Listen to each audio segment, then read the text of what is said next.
All right, here we go. We'll call this meeting of the Amador County Board of Supervisors to order on this Tuesday, September 13th, 2022. The board has met in closed session. Item 1, conference with labor negotiators, direction to staff. Item 2, conference with county council, anticipated litigation, claim of Christine O'Neill, direction to staff. Confidential minutes were approved with minor changes. And with that, can you all stand and join me in the pledge? I pledge allegiance to the flag of the United States of America and to the republic for which it stands, one nation, under God, indivisible, with liberty and justice for all. Thank you. Good morning to all. Go into public matters not on the agenda, discussion items only, no action to be taken. Any person may address the board at this time finding any subject within the jurisdiction of the Amador County Board of Supervisors.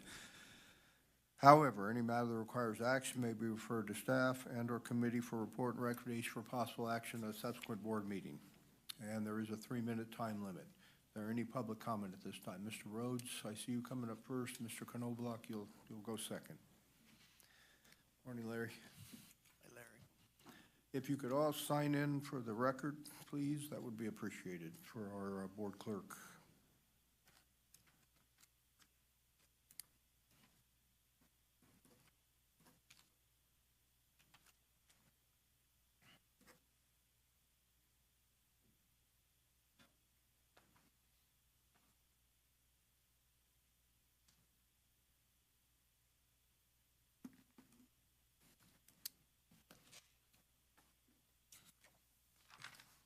Thank you.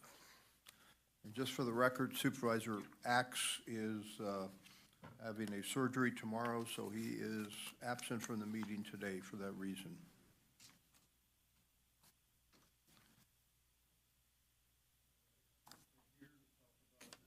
Larry, can you use this one, please?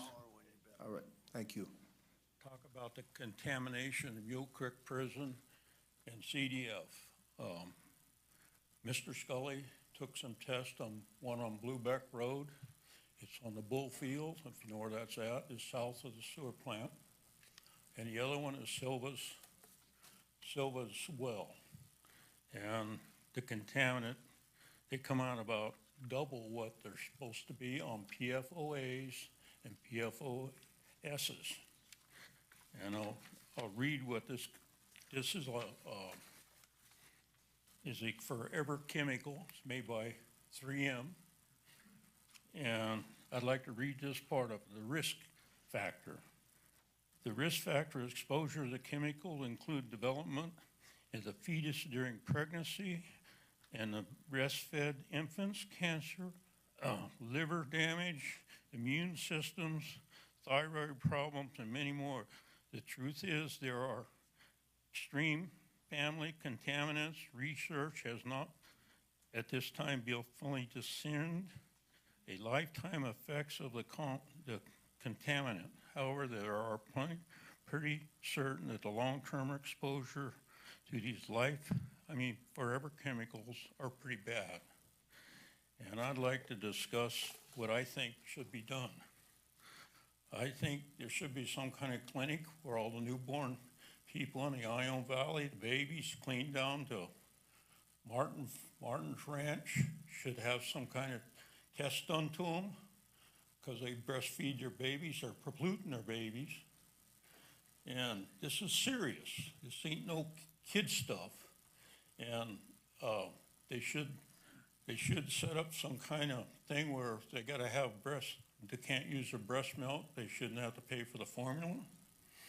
And the second thing is the cows, the udders on the cows, when they have the calf, there should be some of them tested or blood testing some of the cows because this affects everybody. And this chemical is spread by dust, by water, by air.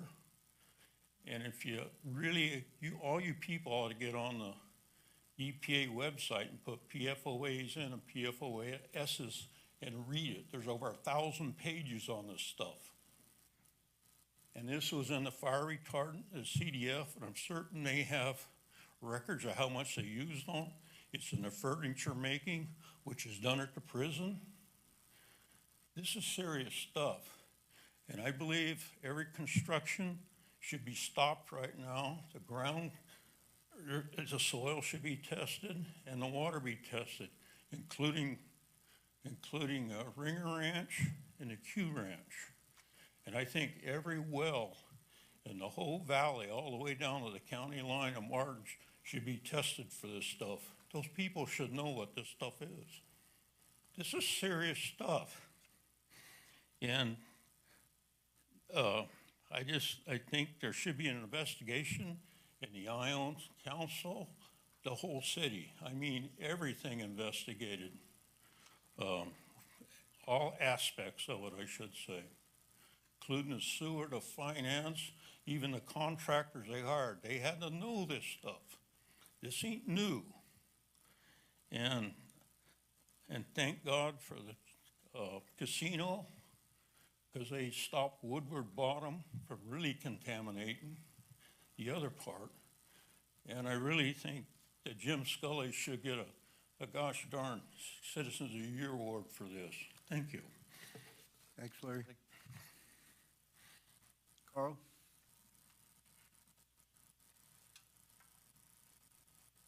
Good morning. Good morning. I'll write my name. It takes a moment for me.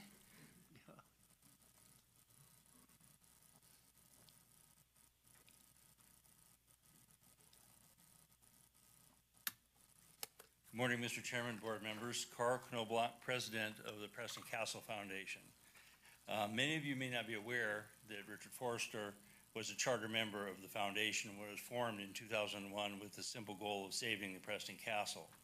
Well, the foundation is still around, and Supervisor Forrester stayed as a member of the board of directors of the Preston Castle Foundation for the last 20 plus years, which included such glorious duties as weed eating, working security at events, at fundraising events at the castle, schlepping for Supervisor Onetto when Supervisor Onetto volunteered to come down and take care of some problem dead trees down at the Preston Castle Foundation, and other glorious tasks as a member of the board of directors of the foundation. And the foundation would like to thank Supervisor Forrester. He retired from the board after 20 plus years this last June. And we have a plaque for Richard to thank him for his years of service with the Preston Castle Foundation. I thought you were here for something else, so. Thank you, Carl.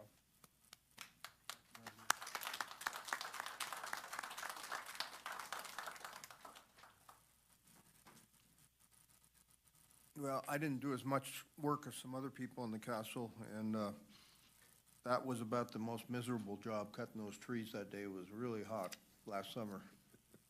Well, the heat wasn't so bad, I didn't think, but you were pretty high up in that aerial basket. That was not fun, because I don't like heights, so. But I appreciate Carl and Patty bringing that plaque up, so. All right, Ms. McDonald, good morning. Good morning. Lois McDonald, Jackson, California. I'm here today to talk to you about making a new state of New California. And we have passed a resolution to establish a restored government of California. And this is the reason. The state of California government has allowed the governor to retain emergency authorities originally enacted to assist COVID-19 mitigation. The citizens of California are now into the third year of the emergency authorization, and the mono-party legislature has shown no intention of resuming the authorities that they had readily relinquished to the governor. This is in effect a totalitarian government foisted upon the citizens of California. The governor of California has repeatedly demonstrated his desire to have the state of California withdraw from the United States by referring to this state as a nation state and illegally entering into treaties and agreements with foreign governments, including China and Canada. The state of California government, through gross malfeasance, has created a financial tyranny through excessive taxation, overregulation, and unlawful enforcement by regulators, Working in concert with the corrupt judiciary and state officials, the California government has orchestrated a massive exodus of businesses and citizens out of California, has thus devastated the great California economy. California elections have been corrupt for decades. The state of California government officials have established secret election schemes within counties and school districts with the intent to embrace the plans of an authoritarian form of government. Their aim is to eliminate the state of California citizens' Republican form of government. The state of California governor and government officials working alongside leaders of foreign governments that are averse to the United States of America facilitate and encourage the flood of illegal foreign nationals into California. The state of California, in open defiance of federal law, has declared itself a sanctuary for all persons illegally entering the state. The sanctuary status acts as a magnet for known criminals or terrorists who desire to harm citizens of California and of the United States. This status brings human trafficking and drug smuggling activities to California, endangering the lives and safety of its citizens. Lois, you just got a little bit of time left Okay. on your account, so try to wrap it up if you could, please. Okay.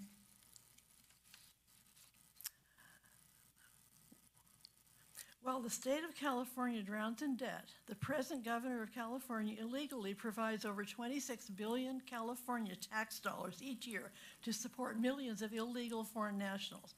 By doing so, the California government is depriving California citizens of their rightful benefits derived from their own tax dollars. The present governor of California has enacted approximately 400 new programs funded by the non-existent budget surplus. Without input from the citizens, the California legislature is complicit, providing further evidence of the government's totalitarian actions and flagrant disregard for the citizens of the United States living in California.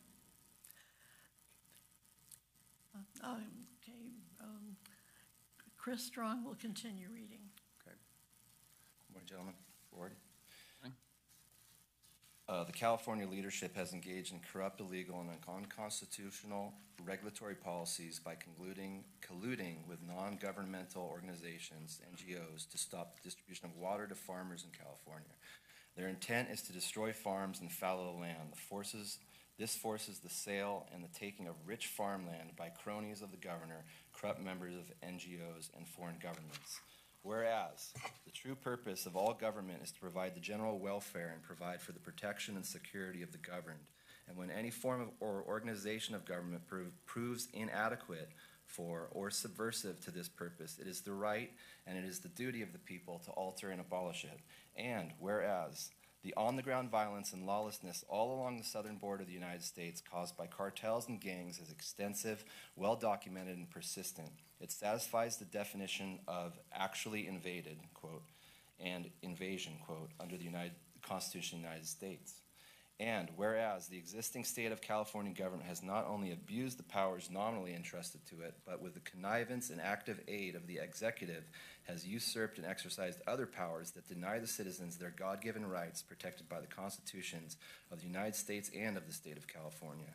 These actions cause injury to we the people and subject us to despotism and tyranny. And whereas an unconstitutional administrative state now exists in California in direct violation of the September 9th, 1850 compact with the United States of America.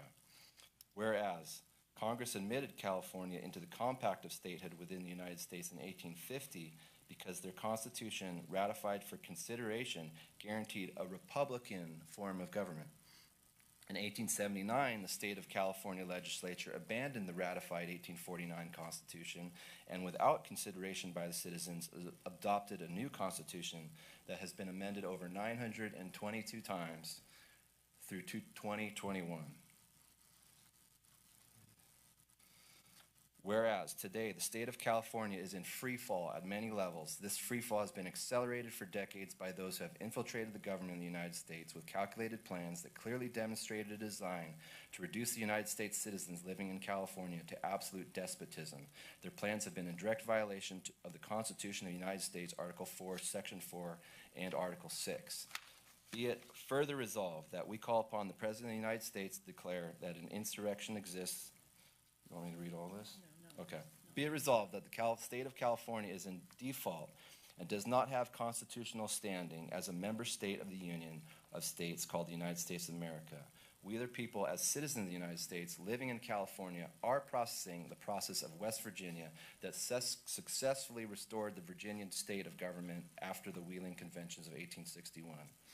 Be it further resolved that we, the citizens of the state of California and the sovereign counties that lie within, united by the Constitution of the United States of America, declare that this restored and sovereign state of California and, quote, this nation under God shall have a new birth of freedom, and that government of the people, by the people, for the people, shall not perish from the earth.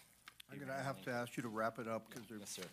Okay. Therefore, be it further resolved, the delegates of the counties listed below, and we have 26 Assembly and 32 Senate people. We've got this, we're forming this, it's been going on for years.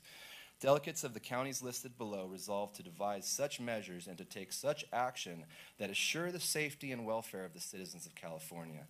Having considered the situation and viewing with great concern the wretched condition to which this once prosperous state has been reduced, we are forced now to throw off such tyranny and restore our God-given rights as free people.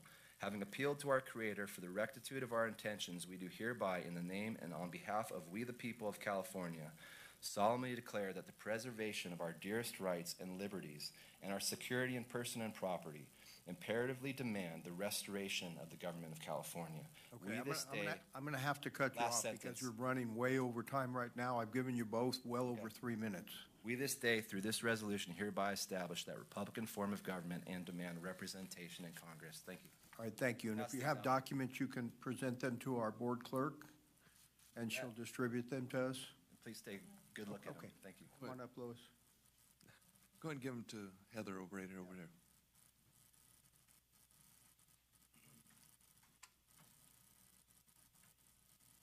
All right, thank you. Thank you. Any other public comment? Ms. LeBanco?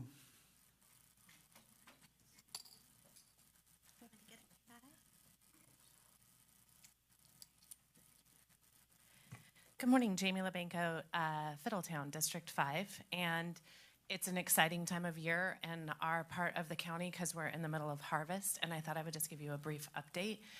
You guys had lots of conversation back in May because we had such a hard freeze. And so the kind of results of that freeze are now kind of proving themselves to us. So in our neck of the woods right now, everybody's picking at night. The smoke certainly didn't help people. It was hot and smoky overnight for quite a while, so my hat is off to all the labor that's been out there working on those projects. Jim Gillette reported this morning at our Rotary meeting that they'll finish their harvest today. The vineyard that they typically pull 85 tons out of will yield about 27 tons. So I'm just giving you a heads up on this, as this is a really important part of our economy, and I know that you guys have been following it along. So whatever efforts that can be made to kind of help them as they regroup from the freeze and then the smoke and then the heat, I think will always be welcome. And certainly just having the knowledge that that's impacting them, I think is important as well. So thank you. All right, thank you. Anyone else for public comment? Good morning. Good morning, I'm back again. I just wanted to let you guys know if you guys really taking it serious about our contract, and because the cost of living is really getting bad. Every time I go to the groceries, it's like higher and higher. So maybe if you guys could just take it really serious, and it's not what we want, it's what we need, actually. And I really appreciate for you guys to letting us talk and come here. Thank you. Thank you. Can you sign in for the record? Oh yeah, my name is Lupe Smith, I'm sorry. All right, thank you. Any other public comment? Thank you. Thank you.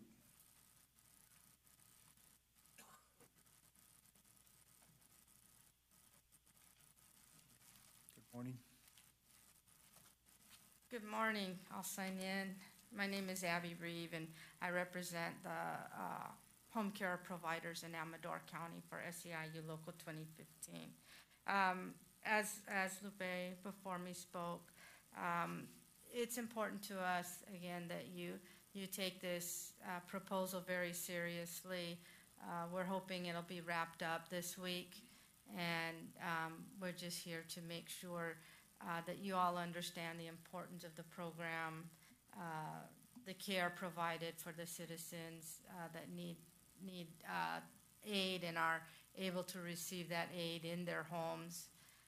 It's just not everybody understands the value of the IHSS program until it happens to somebody that you love and somebody that you care about that is no longer able to care for themselves. However, they are able to remain in their home. And the people that care for them, of course, they need to go buy groceries, they need to buy car tires, and they need to buy shoes.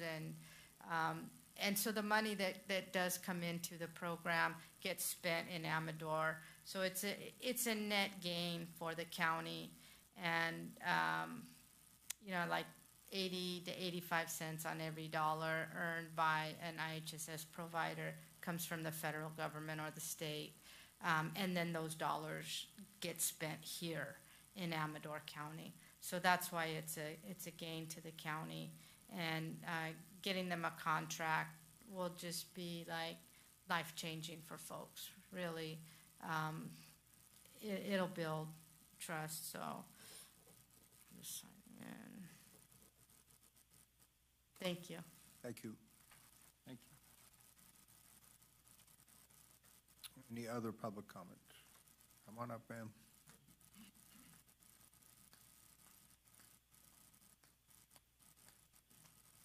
Good morning.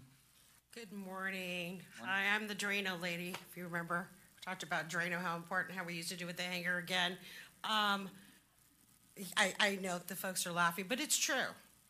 Seniors can't afford it. And you know as well as I'm sure you've been reading what's happening with the silver tsunami and how important long-term care be available. And it is important to this community. As I said before, I see myself as a freshman. I'm 53 years of age. And this program is important to me overall because I want to ensure that it's available to me when I need the care. And it's also important to me as a parent because if something should happen to me, I'm going to need a care provider to provide care for my son. And they view it as a job. Being a parent providing care for your 33-year-old son is a job. It's a job. And it's an important job because it's essential to life. The quality of care that home care providers give is important. A lot of folks, and again, I'm saying, looking around, we're seniors, we're close, juniors, okay, and I won't point anybody out. Look at my friend over here. Seniors have worked very hard. They are the foundation of this country. And they need to be respected by having the ability to live in their homes because they've worked hard. I've worked hard. I'm a taxpayer. I've worked 20 years as an advocate for the Head Start program. We know how important early childhood development is. And now I'm providing care for my son. Again, it's a human right to be able to live in your home, and it saves people, the taxpayers, money when an individual gets to be in their home because it's a home that they paid for, it's a home that they're able to be comfortable in. And it sustains life. It prolongs an individual's life. And we all know that. But home care providers a lot of times are the only care, they're the only ones that are providing not just the care, but they're also the therapist, they're also the individual that's changing the catheter, they're the ones that are overseeing the diet. And we need to take care of those individuals as well by paying them a good living wage so that they continue to do the care that they enjoy doing by providing care for seniors. I'm a senior advocate. The healthcare system is broken. Well, it is broken, and we all know that. When you're paying, $500 for a prescription, and you've worked all your life and you have a pension, we have to do better. We have to do better by the people, your constituents, and then not only that, the people who provide care. I get a little emotional, I'm sorry. Just let me be the voice of the conscience, please. Thank you for all that you do, and your participation in overseeing this contract is very important. Again, these folks are your constituents. Thank you, and I won't reference to myself as being the Drano lady anymore. You probably weren't here. I took care of some senior, and we didn't have the money to pay for a plumber. And I remember the old school ways with the hanger. This gentleman here laughed, but we all know about that, right? It's about saving money, utilizing the resources you have available. Again, you have a great resource in this community, and there are home care providers. Thank you. Thank you. Other public comment?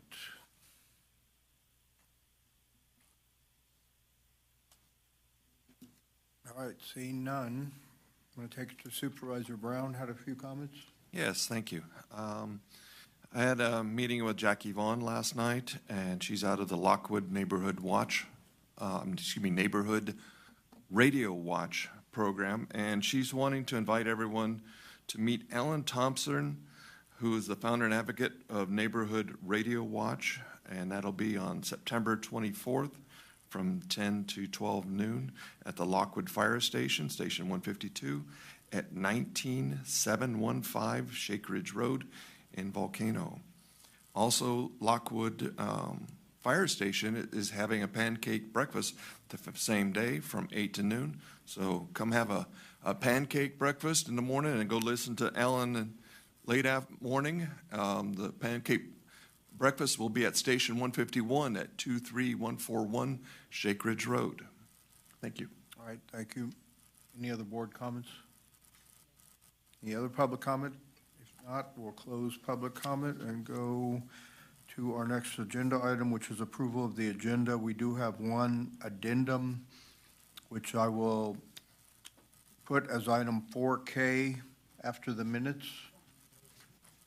Move to approve the agenda with that correction. Could I put question on, let's see, which one was it? Could we swap 4E and 4F?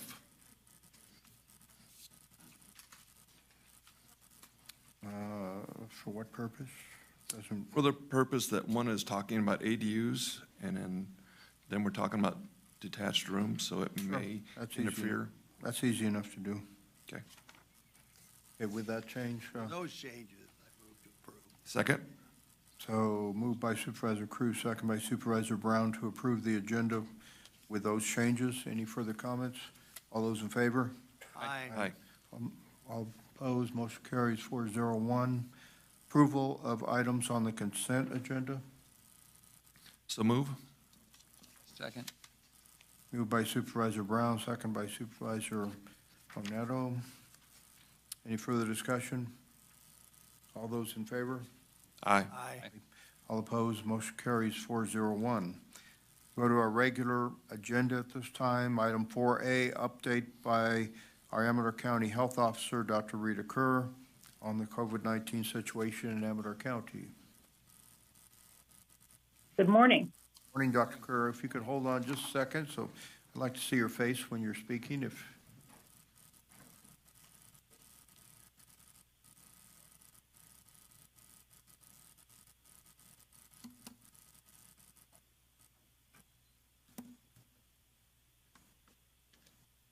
There you are. There we go. Okay. Okay, I thought we had the tech all dialed in this morning. All right. Good morning, Chairman Forster and supervisors and community of Amador County. Here with my monthly COVID-19 situation report for Amador. The COVID activity level in Amador County has remained steady over the past month. The level of statewide community immunity has increased over time, but Omicron variants have developed the ability to escape immunity. While unvaccinated individuals still have higher risk of infection, previously infected, vaccinated, and boosted persons have also been infected. Therefore, state health officer orders that require screening testing for unvaccinated asymptomatic workers in certain settings, for example, school staff and healthcare, will be rescinded this week, effective Saturday, September 17th. Moving on to the Amador report, hospital impact. 4 COVID-positive patients are currently hospitalized at Sutter Amador, with 1 in the intensive care unit. To date, 404, that's an increase of 11 since last month. Amador County residents are known to have been hospitalized because of COVID-19, and the average length of stay for hospitalized patients remains shorter now than it was last fall and winter. The COVID cases and deaths data is updated on the Amador County COVID-19 webpage weekly on Tuesdays. And if you could pull up the epi curve, you'll see the trend with laboratory confirmed cases in blue and the probable cases in the green bars overlying the blue bars. I'll give the clerk a second to bring that up. And while she does, the CDC community level map is updated every Thursday, and Amador has actually been at the low level on the CDC map for the past 3 weeks. The formula used to assign that level is a combination of local case rates and regionally hospitalized COVID-19 patients. You can see these last few weeks, after kind of an uptick during the middle of the summer, the level has fallen and kind of stabilized at this relatively low level. The pie charts that we publish show geographic distribution of cases within the county, and we currently have 27 known active Amador County residence cases. That's a combination of confirmed, probable, and suspect cases newly reported in the past 10 days. We do not include unsupervised self-test results in these charts, which are not consistently reported to public health. Mule Creek State Prison currently has 9 active inmate cases, and since last month, 2 additional confirmed COVID-19 deaths have occurred in Amador residents, a woman in her 80s and a man in his 90s. That brings the total confirmed COVID deaths to date to 81 Amador County residents and 9 Mule Creek State Prison inmates. Public Health offers condolences to all who are grieving the loss of a loved one because of COVID-19. Moving on to the COVID-19 vaccine update, the updated bivalent COVID booster vaccines are now available for anyone ages 12 and older. The updated boosters have been tweaked to better match the currently circulating strains of the novel coronavirus. The timing to get an updated bivalent booster is at least 2 months after your most recent dose of the COVID vaccine, whether that be completion of the primary series or most recent booster dose. A COVID vaccine primary series with the original strain of the vaccine must be completed before getting an updated bivalent booster dose. The mix and match option remains, where adults may choose a different vaccine for boosters than they received for their primary series. When you come for a booster, please bring your vaccination card, a photo, or digital vaccine verification showing the dates and types of vaccine previous doses. The COVID vaccine clinics for those aged 5 years and older continue to be held at Health and Human Services on Tuesday mornings, 8:30 to 11:30, and Thursday afternoons from 1 to 4. Primary series and booster doses are available. Scheduling continues via myturn.ca.gov website or call 1-833-422-4255 to schedule an appointment. Persons with appointments are prioritized. Walk-ins to the clinics must arrive a half hour before the clinic closes. We are now offering flu shots, which can be given at the same visit during the Health and Human Services Tuesday, Thursday COVID vaccine clinics. I would like to note that Public Health does not have the high-dose flu vaccine, which is recommended for those 65 and older, available at our clinics.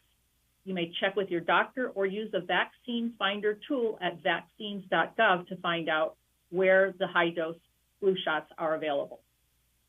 Public Health also no longer has the Janssen J&J COVID vaccine in stock, but again, retail pharmacies continue to offer COVID as well as flu vaccines, and the vaccines.gov website can also be checked for availability of the various COVID vaccine products.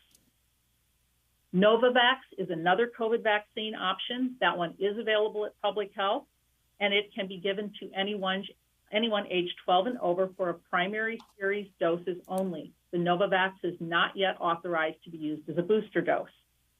Novavax is a protein-based vaccine that uses technology similar to other vaccines that have been used for decades. The primary series for Novavax is 2 doses given at least 3 weeks apart. Parents who are interested in having their younger children aged 6 months through 4 years old vaccinated should talk with their doctor or may call Public Health at 209-223-6407 to schedule an appointment. A parent or legal guardian must be present with the child at the vaccine appointment. COVID vaccines and boosters remain free of charge for everyone at this time. Regarding how many people have been vaccinated in Amador County, 57.9% of the total population of Amador County have completed the primary series of the COVID vaccine. 69.5% have had at least 1 dose. 30.5% remain unvaccinated with no doses of COVID vaccine. And over 11,000 booster doses have been administered to date. The COVID-19 mobile vaccine team continues to provide vaccination for homebound individuals who may schedule a nurse home visit by calling Public Health at 209-223-6407. Moving on to the testing and treatments update, the at-home test kit program, which was where you could go online and order tests to be delivered to your home free of charge by the U.S. Postal Service, was discontinued on September 2nd. Medicare and Medi-Cal will allow pickup of free test kits at pharmacies, and private health insurance pays or reimburses for 8 at-home tests per month. For those who are uninsured or underinsured, antigen self-test kits are still available for distribution to the public by local agency partners. If you test positive, please follow current self-isolation guidelines and inform your close contacts. The OptumServe testing site at the back entrance of Health and Human Services, Suite 500, remains open on Mondays, Wednesdays, and Fridays from 7 a.m. to 3 p.m., and you may register for a supervised rapid antigen test at lhi.care or by calling 1-888-634-1123. PCR swab collection for send-off to a lab for testing continues to be available upon request at the OptumServe test site, and masks continue to be required in healthcare settings, including at both the vaccination and testing clinics. The OptumServe also continues to offer the Test to Treat program, where persons who test positive for COVID-19 that are at elevated risk for severe illness are offered an on-site telehealth visit to speak to a provider about oral antivirals, Paxlovid or Molnupiravir, and leave the site with treatment in hand if they're eligible. The medications are provided free of charge. These treatments work best when started as soon as possible after symptom onset. It must be within 5 days. It is necessary to bring a complete list of all the medications and supplements you're taking with you to the test site so that the provider can screen for potential drug-drug interactions. Healthcare providers, such as your own doctor or an urgent care clinic, can also prescribe the antiviral medications to symptomatic persons who are at increased risk for severe illness from COVID-19. Local pharmacies have the pills available for pickup with a prescription, and Sutter Amador also keeps the Paxlovid pill packs as well as injectable monoclonal antibody therapies in stock to treat higher risk individuals who test positive for COVID-19. Prevention is still the best medicine. Being vaccinated and getting an updated booster remains the safest way to protect yourself from serious illness, hospitalization, and death from COVID. Evusheld is an injectable medication that can be given every 6 months to prevent COVID-19 infections in persons who cannot receive a COVID-19 vaccination because of medical reasons or whose immune systems are not strong enough to mount a response to the vaccine. Evusheld is available locally at the Sutter Amador Infusion Center with a physician referral. Consider your own and your family's risk when making decisions about COVID precautions. Recommendations are stay up to date with COVID-19 vaccines. Get tested if you've been exposed before and after travel and or if you have symptoms. Wear a mask if you have symptoms, a positive test, or have been exposed to someone with COVID-19. Wear a mask on public transportation. You may choose to wear a mask at any time to protect yourself and others. If you're at high risk for severe illness, consider taking additional precautions, such as being strategic about attending indoor events or gatherings. Preferably meet indoors or open windows for ventilation as the weather and air quality allows. Anyone who feels ill, even with mild symptoms, should stay home and get tested and await the results. Stay home till the results are back. If you don't feel great, please isolate. Are there any questions that I can address today? All right, thank you, Dr. Kerr. Board members, any questions? No question. I do have one, Dr. Kerr, on the J&J vaccine.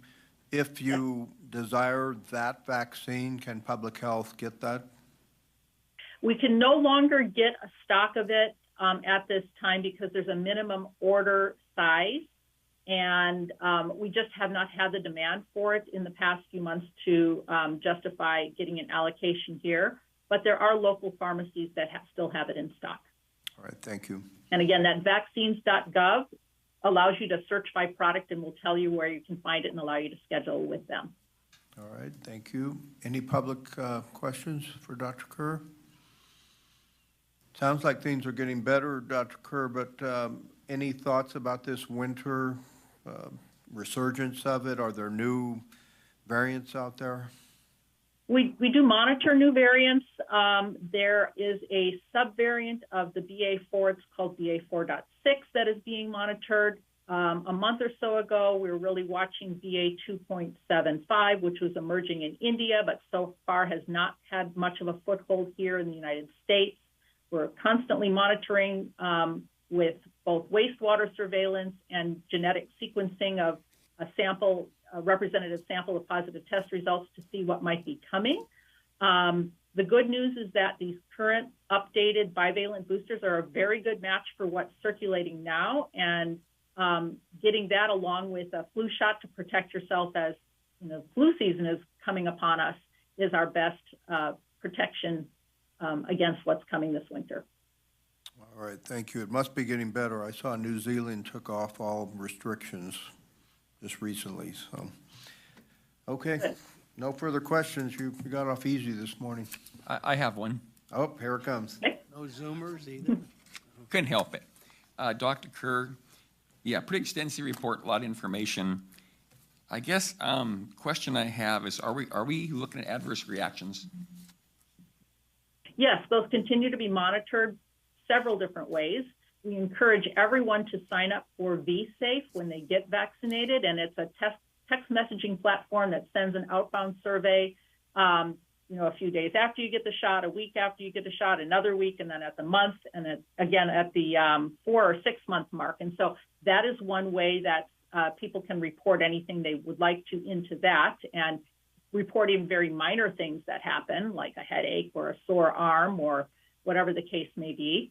And then, of course, there's the Vaccine Safety Data Link project that is Kaiser Northern California is a major institution with a lot of folks who get vaccine through them that submits medical records of vaccinees into this database that gets analyzed regularly. The VAERS system we've discussed in the past is another place where anyone can report any type of adverse event, or even that they had a positive COVID test after having been vaccinated. All of those kind of things can get reported into the VAERS system. So yes, safety data continues to be monitored very robustly. Yeah, I guess my question is, do we quantify or look at the adverse reaction data in Amador County? Is that available? Do we ask the doctors, hey, send us any adverse reactions? I think we've chatted about this before, and those doctors are reporting up to the VAERS system when an adverse reaction happens. It would be an extra step of redundancy to ask them to report that also locally here. And to be frank with you, these providers are very stretched already, doing a lot of work to get the vaccine deployed and take care of people who've tested positive and do all the regular work in addition to that. It is very challenging to get to VAERS data at a county level, and we do monitor it at a statewide level, and that information is publicly posted by the State Department of Public Health on their vaccines website. Yeah, I went on VAERS, and it's a rather it's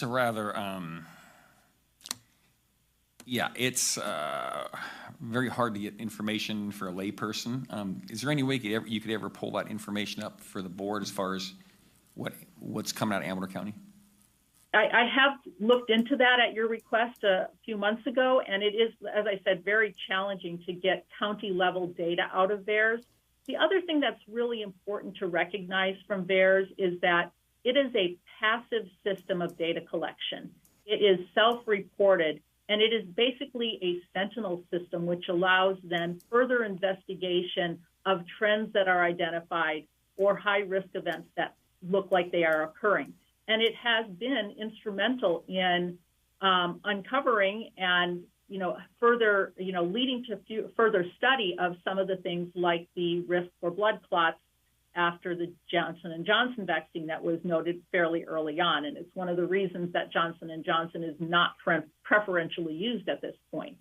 It also raised to our awareness the risk of myocarditis with the mRNA vaccines, and it's also being watched closely with any other new vaccines that are coming about. And we have a good idea now that those folks who are at highest risk for that tend to be young adult males, adolescents and young adult males. And so it led to the recommendation of a further spacing of the 2 doses of the primary series in that population for that reason. So not only are these safety signals being monitored, they're leading to changes in the way that we do things, to the change in the recommendation and modifying to try and minimize the risk of adverse reactions as we continue this process of keeping our population protected as best we can with the tools that we have.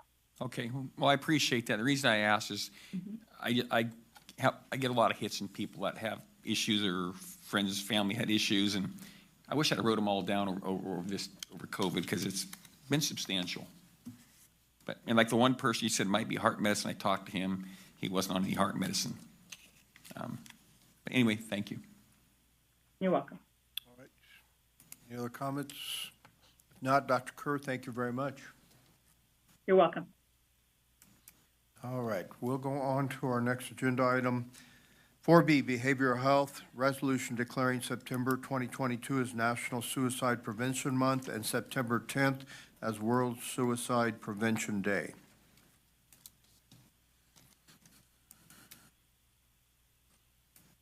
I have a resolution, but I'll let you take the lead.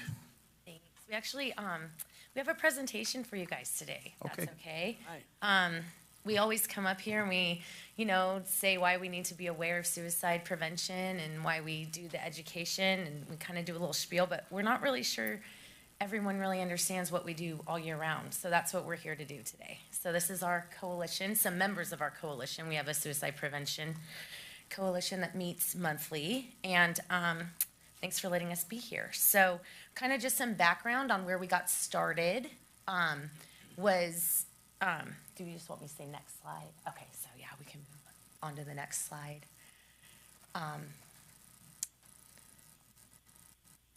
We got started back in 2018. We've known that Amador County's had a high suicide rate for quite some time before that, but really to get movement around how to bring people together and really provide education and really let it be okay to talk about this was pretty hard for us to do on our own. And when Capital Public Radio came back in 2018 and did an investigation on rural health, they really highlighted to the community that we had the 3rd highest suicide rate per capita in the state of California, and they brought the community together in a meaningful way. and really helped us start that conversation. So as you can see here, all that is still on their website. There's resources, and they engaged with working people, seniors, teens, and just regular people that live here in the community to bring awareness to this issue. And it really became an energy that started happening here. Next slide, please. Where we realized the whole community needs to be a part of this solution. This isn't a behavioral health issue. This isn't it is a public health issue, but it's not their responsibility solely to address. It is a community issue. We realized at that point that it isn't necessarily the people that come to behavioral health that are dying by suicide, but it's our older population, our neighbors, our kids, our friends, our family. So it's really all of our responsibility. And that's where we found that energy to start Amador Speaks. And ever since October of 18, we have been meeting monthly. And it is Amador County's first suicide prevention coalition. And SPEAKS stands for Suicide Prevention, Education, Awareness, Knowledge, and Support. And the reason we chose SPEAKS was because no one was talking about it. And this coalition really tries to bring light to our high suicide rates and try to do work to prevent them. So our membership are people from the community. A few of us from behavioral health go, but mainly it's community members doing what they can to address certain things that's going on. And we're going to talk to you more about that in a second. So Debbie's going to come up now and kind of take over. I'm Debbie. I'm on the committee, plus I work at Sierra Wind. And the trainings that they have the Living Works Start, which that one, it helps people learn to identify what the signs of suicide are. And then you move forward to Safe Talk, which I was able to take like in 2019 by Tammy, and I think that was the last in-person training, and they don't do that on Zoom right now, but that one learns people to engage people. Once you identified that somebody is considering suicide or has signs of suicide, how do we engage them? It's okay to say suicide. That helps take away the stigma. And the QPR, of course, question, persuade, refer. And the point of that is really just to get everyone out in the community. It just starts branching out like a big tree, is once we train, teachers, community, just regular residents, haircut salons, all that. And the other one, I would have the L.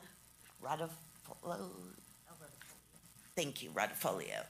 That one I have not taken, so I had to look it up. And it says, it educates the Spanish community of the signs of suicide, that it is okay to talk within their culture and how we talk within their culture and respect their culture by also being able to help them.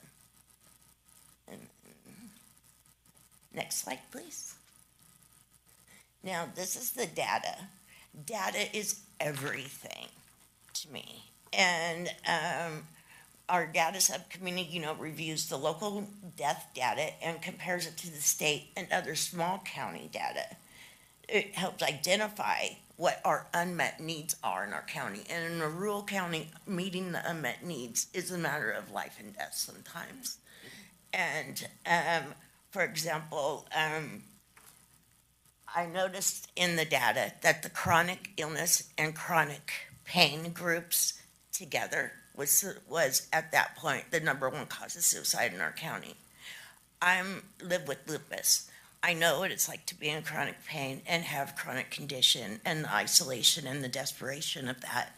I have tried to commit suicide, but I have come out through the other end.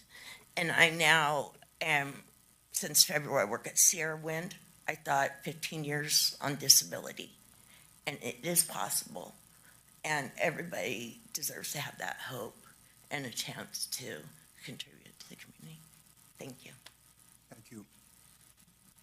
All right, and now we have the California Department of Public Health is going to talk about some of our local and statewide data, just so you guys can kind of get a picture of where we're at with that. So I think, Renee, are you on there? It's Renee Bradley.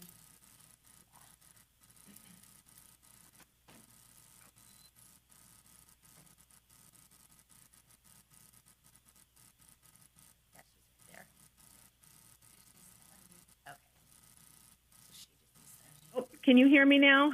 Yes, I'm we- so sorry. It wasn't allowing me to unmute myself. Thank you so much. You can go ahead and advance to the next slide. I just want to say thank you all for inviting us. I'm going to try to give a really high overview of really some of the data about that speaks to what's going on with regards to suicide as well as self-harm behavior, both at the state level and here in Amador County. So at CDPH, we have 3 specific programs that focus directly on suicide prevention, including a newly established Office of Suicide Prevention, which is funded via our state general funds. We also have a comprehensive suicide prevention program that we receive grant funding from the Centers for Disease Control and Prevention, so federal funding, and also federally funded. We have our California Violent Death Reporting System, CalVDRS, which allows us to collect data on violent deaths. In public health, we consider suicide a self-directed form of violence. So within CalVDRS, we get additional data on the context and circumstances surrounding violent deaths and aim to use those data to prevent those types of deaths. It's really exciting because I'm just happy to hear that Amador County participates in our CalVDRS program, and we've been partnering with you for the last couple of years within the context of our comprehensive suicide prevention program as well, to just support your efforts to prevent suicides in Amador. Go ahead and advance to the next slide, please. So this just gives a very high-level overview of the number of deaths throughout the state in California. And what you'll notice here is, the deaths have pretty much been maintained, steady over the last 10 years or so, with the exception of when we get into 2019 going into 2020, there is a slight decline. And that was somewhat surprising given 2020 is when we really experienced the start of the COVID-19 pandemic. But I want to just make note, and although that was something that was a trend seen in other countries and other states, we did do a little bit of digging to identify that this was not, suicide did not decline for all demographic groups. Next slide, please.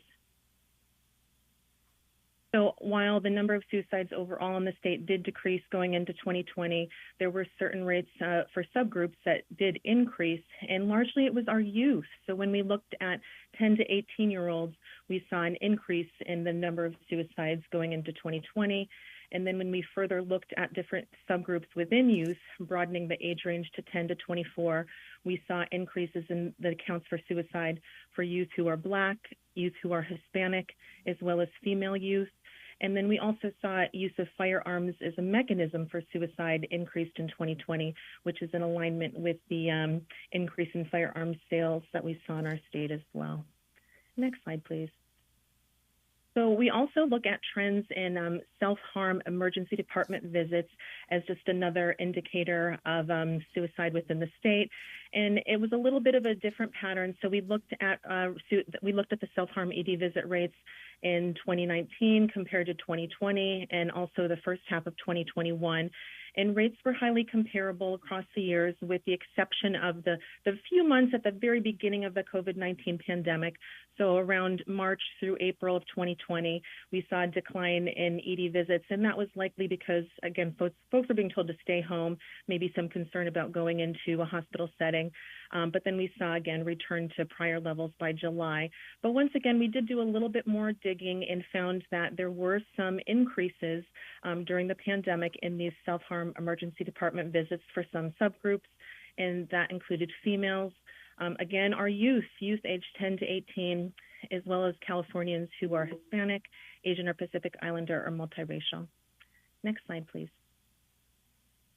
All right, so here are data from your specific county, all right? So I'm going to present the same thing. We've got the suicide rates and then the self-harm emergency department visit rates. And what you'll see here is Amador County does rank second highest in the state out of all 58 counties for suicides during the period from 2018 to 2020. So, and I've just given you what the rates are here. So we've got 35.5 per 100,000 residents compared to the state, which is 10.9. I've also given you a little bit of some breakdowns regarding the suicide rates among the sort of highest demographic groups. And you'll see the highest suicide rates are among first people who are white, followed by older adults, and followed by males. And also, just for your reference, firearms were used in 62% of suicides in Amador County. And I just want to mention the trends that you're seeing here are trends that we also see in other rural counties, especially those rural counties sort of near you. Next slide, please. And then sort of similarly, when we look at the self-harm emergency department visit rates, once again, we see Amador County ranking first in the state within the 2018 to 2020 period. It's an astronomical rate, I want to say. It's 282.1 per 100,000 residents in comparison to the state rate, which is 80. But I do want to mention Amador, as you know, is a very small county. So even though this rate is very high, it really only reflects a handful of individuals. Although again, all lives matter. So we want to be able to address these issues, even though, it's a high rate, it's not a huge burden within your community because it's only reflective of a handful of individuals. But once again, we looked at the breakdown of the different demographic groups, and we found that the self-harm ED visit rates are highest in your county among people who are Black, people aged 25 to 44, and males as well. Next slide, please. Do these stats include the prison too, or is the prison outside of this? So our data are death data. So we receive those data really from your coroners and medical examiners. So if it was an individual who died in your county, we would have received the death certificate and then yes. For the ED visit data, it would be individuals who were brought to one of your local emergency departments. So you might know better than I would in terms of whether individuals who are incarcerated, if they are brought to an emergency department or if they are treated internally. If they're treated within the institution, they would likely not be included in the ED data. Okay, thank you. Stephanie, maybe you can address this after we're done. Go ahead, ma'am. Thank you. Thank you. Yeah, this is my final slide, and it really just gives, it links to our different data-focused products. So if you're interested in more information about suicide and suicide trends and self-harm ED visit trends, please check out our website and let me know if you have questions. Thank you. Thank you. We have some more of our presentation, and then we'll go into those questions, if that's okay. We only have like a couple more slides. Or do you want to? Okay. Go ahead.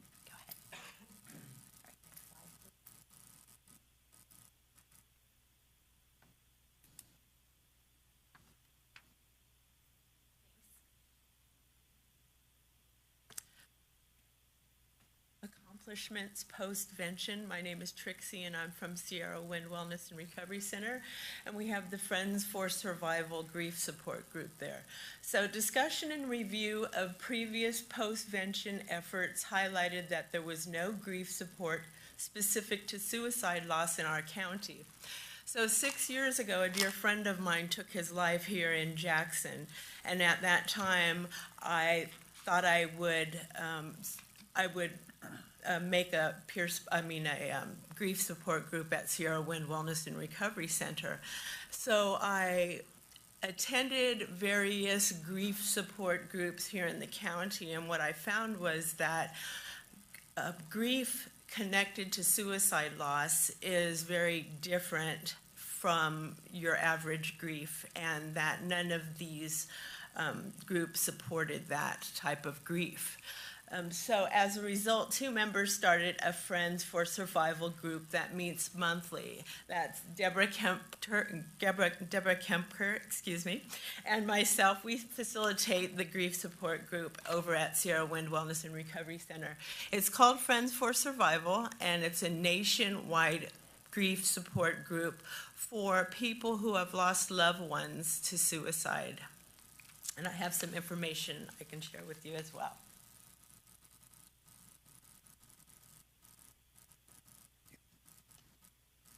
We're very happy to be able to bring this new group to the community. Thank you.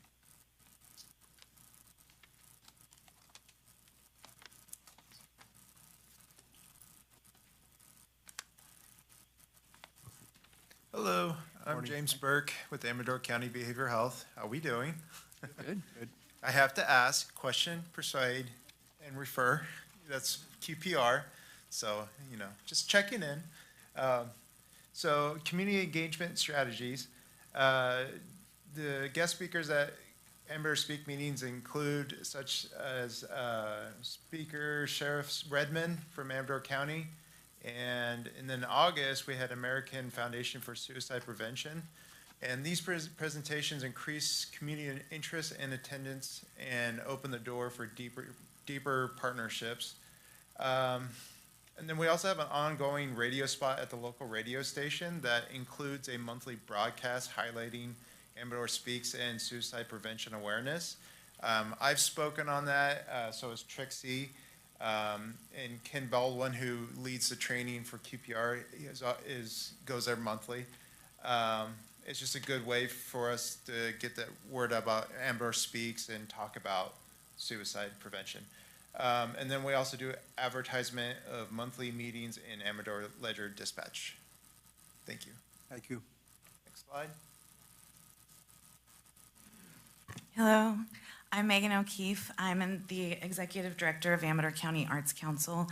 We have been a partner and a member of the Amador Speak Suicide Prevention Coalition since 2018. In 2019, we partnered with Amador Speak and the Department of Behavioral Health to launch the Heart of Hope Art Show. We are, as Amador County Arts Council, we are the local representative of the California Arts Council, a state agency, and as such, that puts us in a position where we hold the responsibility to use the arts to address data-based local needs. And so an art show about suicide prevention has been a wonderful way for us to do that. Our reception this past Friday drew over 80 people. A multi-generational cross-section of Amador County came out on Friday to First Five Amador to convene, to learn resources and share community about our shared responsibility to make an impact on our current suicide and self-harm rates. We're very grateful for this partnership. Thank you. Thank you. Thank you. Thank you. All right. So as you can see, we're small but mighty. We've done a lot in the last 4 years, just growing the coalition, partnering with the California Department of Public Health, partnering with the our managed care plans. We created the Heart of Hope event, which is just an amazing way to celebrate and honor those we've lost and those who have persevered through mental illness and suicide attempts. We've cross-pollinated groups, and our goal is really simple, is just to prevent suicide and increase awareness around suicide. So we really invite the community, you guys, to attend our monthly meetings, and we meet on the third Thursday of every month at 3:30. We meet by Zoom because it's just easier, and just thank you for this opportunity. So I want to address the data that you asked. So our local data, we have a coroner's agent for the suicide death data, and she sends us updates periodically as she gets them. And she can carve out how many are Mule Creek inmates. And it's not a very high number. I think every year there's maybe 1 or 2. So last year, say we had 12 deaths by suicide, I believe 2 were Mule Creek inmates. So with the ED data, though, that's where it gets tricky, and that's why I'm glad Melissa's here. But we can't carve that out. There's no way for us to, unless we do that internally, which I'm sure we could. I don't know if people come in they go off ICD-10 codes according to the California Department of Public Health, and they could probably explain that further, but some of those codes might not warrant one of our staff responding to that or not. So yeah, the percentage is pretty high for people who are black and even the Hispanic at 386. Yeah, and we have to remember too that those could be duplicated. So like she said, a handful, so the same, there's also considerations to be made there as well. Yeah. But it is pretty high, and that's where we're standing according to their data sets. And so that's why they've actually reached out to us. We didn't reach out to them, and they offered support to help us kind of address the issue. Yeah, I was telling a supervisor from Fresno one time that what our percentage was, and he said, well, how many? And I said, well, like 9, and he just looked at me like, 9? That's nothing. Yeah, for they don't for get us, they don't get the scale. Yeah, and especially Amador County. I mean, we're so small and we're so interconnected in so many ways that 1 or 2 could have a huge impact on our community. And you go to like Folsom, and they're like, oh, who? What's our rate? You know, that it doesn't have the same type of effect like it does here. Right. Yeah. Any other questions, supervisors? I had something to add. I had a meeting again last night with Terry Sanders, Amador County Veterans Officer, and one of the things that he was handing out is the Veterans Crisis Line, and he also handed out gun locks. Yeah. So that was one of the things that kind of, I was kind of curious about that, is the fact, as I talked to him, is, well, a gun lock isn't very much, but he says just a couple seconds can change a person's mind. So it's that. And so it's just that second to think about it. And so if anybody else would like a gun lock, please contact Terry Sanders at 223-6476. And these are, was given to him via the VA. We have some too. Okay. Yeah. Thank you. Yeah. Thank you for saying that. Yes, I had a question, Ms. Hess.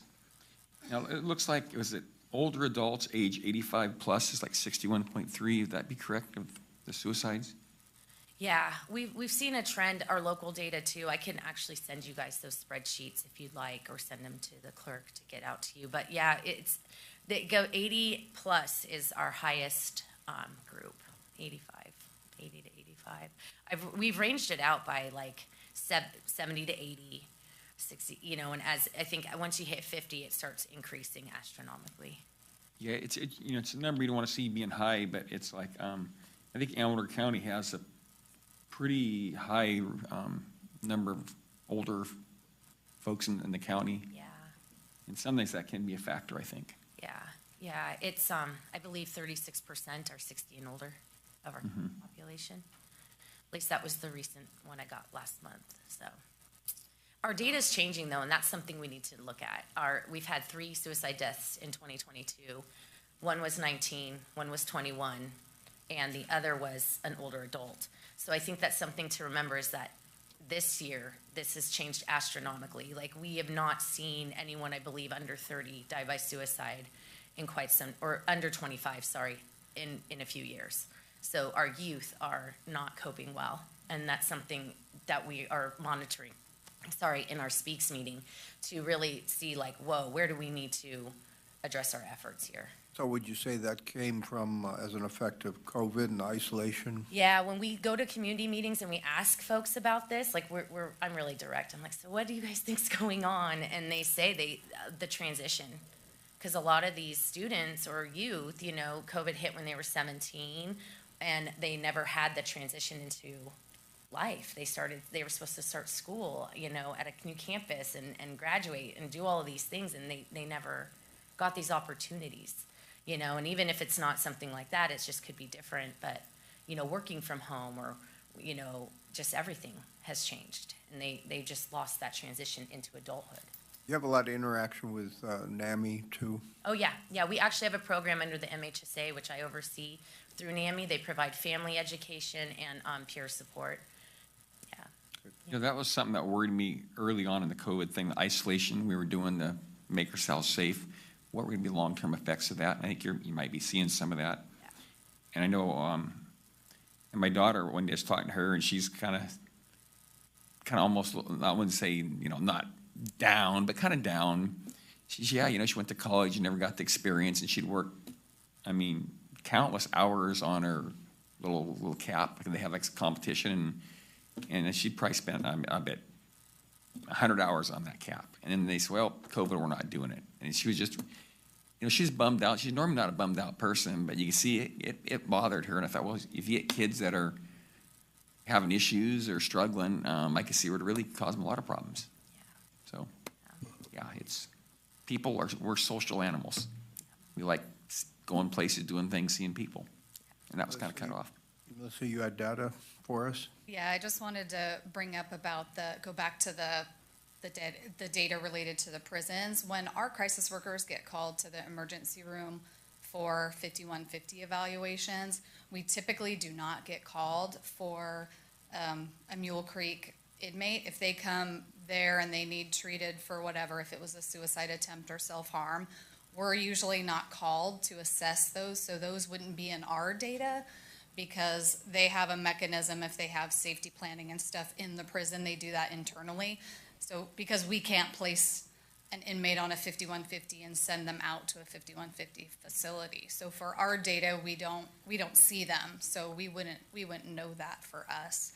And just to add on to the discussion about the youth, that we are also, our crisis workers are seeing a lot more youth in the ER for suicidal ideation and self-harm. So that is increasing. Yeah, I talked to a lot of kids, and I heard from a lot of them, they said they weren't happy. They don't see their friends, and it's important to them. As far now, somebody injures themselves, you know, trying to commit suicide severely, or, you know, a lot of them do go to the hospital, don't they? Mm-hmm. Yeah. Yeah. Now, that would reflect in the numbers. Mm-hmm. Yeah. But there's still high numbers any way you look at it. Mm-hmm. Yes. I do have a resolution. I need to have the board vote on it first, so I'm usually backwards on that, but I will take public comment after we present this. All those in favor of passing this resolution, say aye. Aye. Aye. Do we have a motion? No, I guess not. Go ahead. I just. Motion to- Passed again. Who wants to make the motion? I'll make a motion. All right, Supervisor Neto? Made the Make a motion to pass resolution, yeah. Supervisor Crew? Second. Moved and second. Now, all those in favor? Aye. All opposed. All right, I'm going to read this for you. Let's see, resolution recognizing the week of September 4th through September 10th, 2022 as National Suicide Prevention Week and the month of September as National Suicide Prevention Month. Whereas the week of September 4th through September 10th, 2022 is National Suicide Prevention Week and the month of September is National Suicide Prevention Month, a time in which individuals, organizations, and communities around the country join their voices to amplify the message that suicide can be prevented. And whereas it is recognized that people of all ages benefit from common tenets of wellness, such as access to effective health and behavioral health care, social support, and a sense of meaning and purpose. And whereas attitudes and perceptions about aging, behavioral health challenges, and suicide have a significant impact on individual wellness and the willingness to reach out for support and services that can alleviate distress. And whereas cultivating and maintaining wellness is a lifelong pursuit, and individuals of all ages can benefit from integrating wellness into their daily routine to prevent or reduce the severity of a broad range of health and behavioral health problems. And whereas knowing the signs of suicide, finding the words to talk with someone that may be thinking about suicide, and reaching out to local resources or actions everyone can take to care for themselves and others. And whereas all Californians are urged to take action for suicide prevention and promote mental health and wellness as we strive towards zero suicides. And whereas September 4th through the 10th is recognized across the United States as Suicide Prevention Week, and September is recognized as National Suicide Prevention Month, providing the opportunity to educate and engage everyone in our community to find their role in suicide prevention. And the resolution is duly passed this day, and we'll present it to you, Stephanie. All right. Thank you very much for your presentation. Thank you. At this time, I'd like to take any public comment of anyone that might want to speak on this item. Yes, ma'am, come on up. I would just like to say one more thing is, I come from a family of emergency responders. I was raised in Fresno, Clovis area, and my stepbrother, he took his own life when he was 26. He was an emergency responder. And I just wanted to say that that also needs to be brought to attention. They see a lot of things. They go through a lot of stuff, and they hurt too. So, thank you. Thank you. Nina?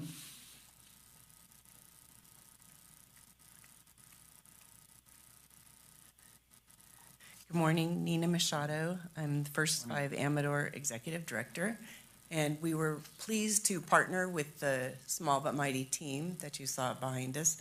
They did an excellent job with the event. We still have the art that's up and displayed at First Five Amador, so I encourage you to come by. They're just, it's a wonderful display. And to let you know, we partner with them ongoing with perinatal wellness for families who might be experiencing postpartum depression and anxiety, provide services to children early on, and support parents, grandparents, and such. So it really is, in Amador County, a robust system of support that we offer to, prenatal through 100 years old. So I'm very proud to be a partner with this group. So thank you. Thank you. Thank you. Any other comments? All right, hearing none, we'll move on to our next agenda item. Chamber of Commerce discussion and possible action relative to an update by Matt Toma, Chamber President, on activities facilitated by the Chamber as the previous fiscal year, and approval to release the budget of funds in the amount of $80,000 for fiscal year 2022-2023. Good morning. Good morning, Chairman Forrester, Supervisor Brown, Supervisor Crew, Supervisor Oneto, and we wish Supervisor Axe a speedy recovery. My name is Matt Toma, President of the Amador County Chamber of Commerce, and we're just quickly here today with our Vice President, Kevin Barnett, and our newly hired Executive Director, Brad Bernard, to thank you for graciously giving us some funding earlier this year. And as promised, wanted to come back and, kind of give you guys an update, obviously, of where, some of this money is being spent. Kevin has handed out a package to you guys that kind of shows some of the work we've been doing so far this year with some of the, not just business, but obviously tourism-related flyers, brochures, e-blasts, some of the stuff that we've been involved with. We were able to hire our new Executive Director, Brad, in early August. He came on board and has really done a phenomenal job. He and Julie Lyman have been working together to kind of get things turned around, getting our membership numbers back up, figuring out, kind of weeding out who's even members anymore, what businesses are even still around the county, and, trying to get this, again, build our membership like we had talked about. And so far, we're on the right track.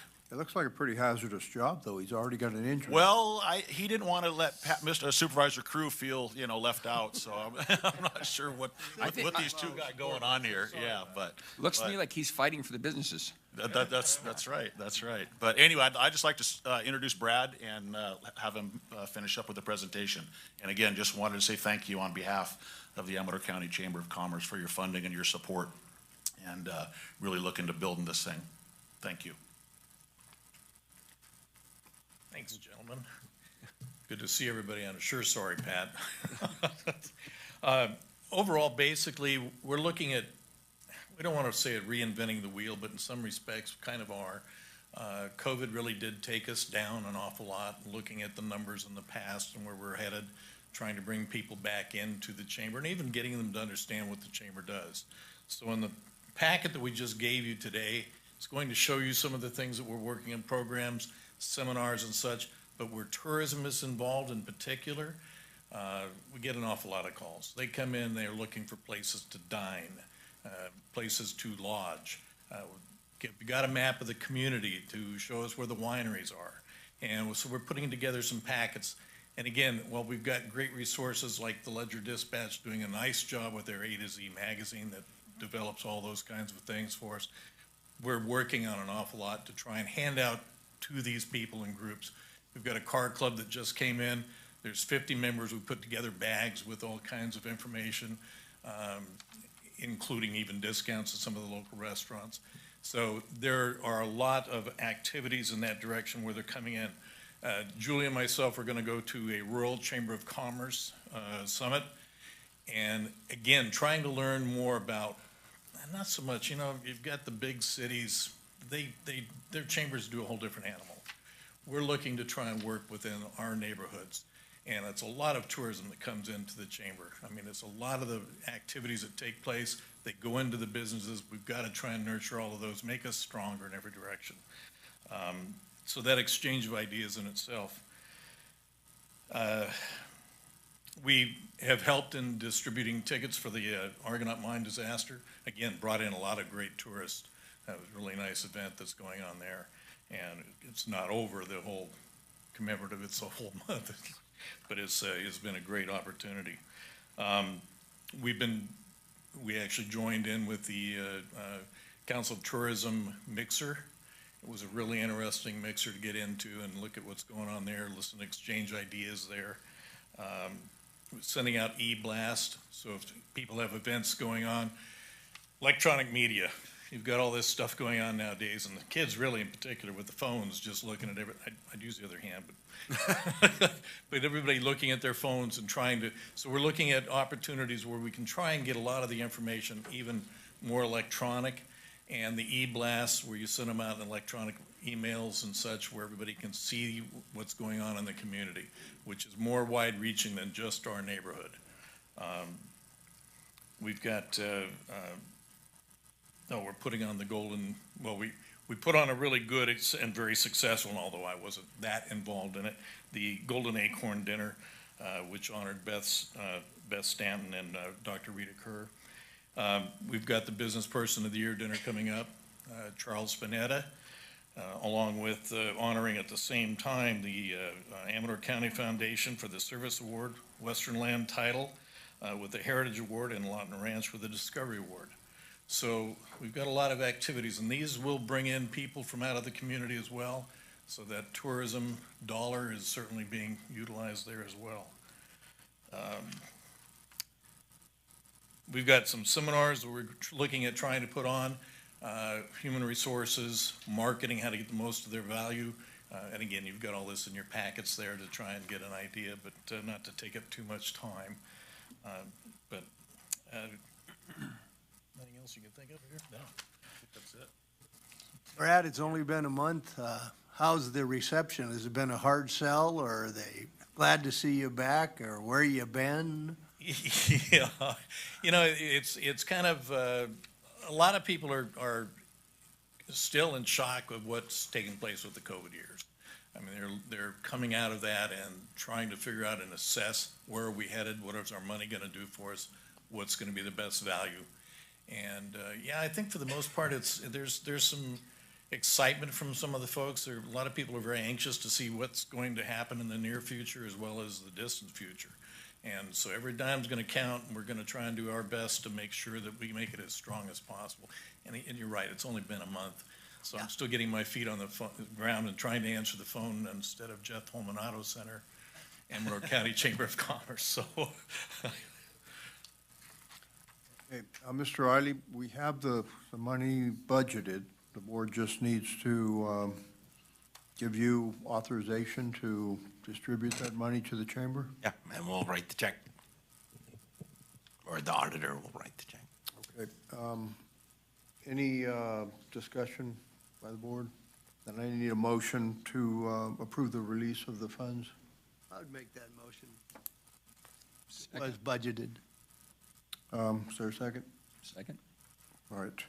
Moved by Supervisor Cruz, second by Supervisor Onetto. Any public comments? And Matt, any further comments before we vote? No, couple things, just a big thank you again for your guys' support, and really look forward to, again, building this thing back to, better than it probably ever has been. And a couple business things. We do have a mixer tomorrow night at College Connect up off of Prosperity Court in Sutter Hill.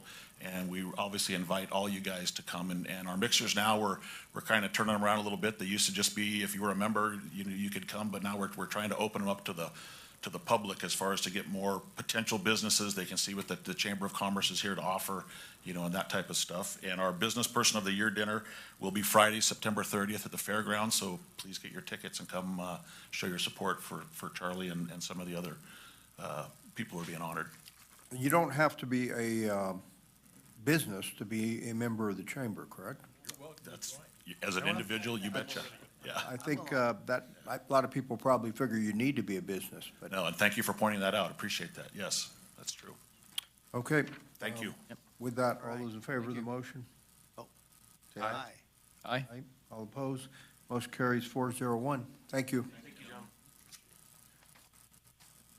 We are at a crossroads here. We have public hearings, 3 of them that we're going to have to get into. Board members, you require a quick break? Yes, take a break. And by- Three of them. 5 So- minutes or 8 Want a break? Yeah.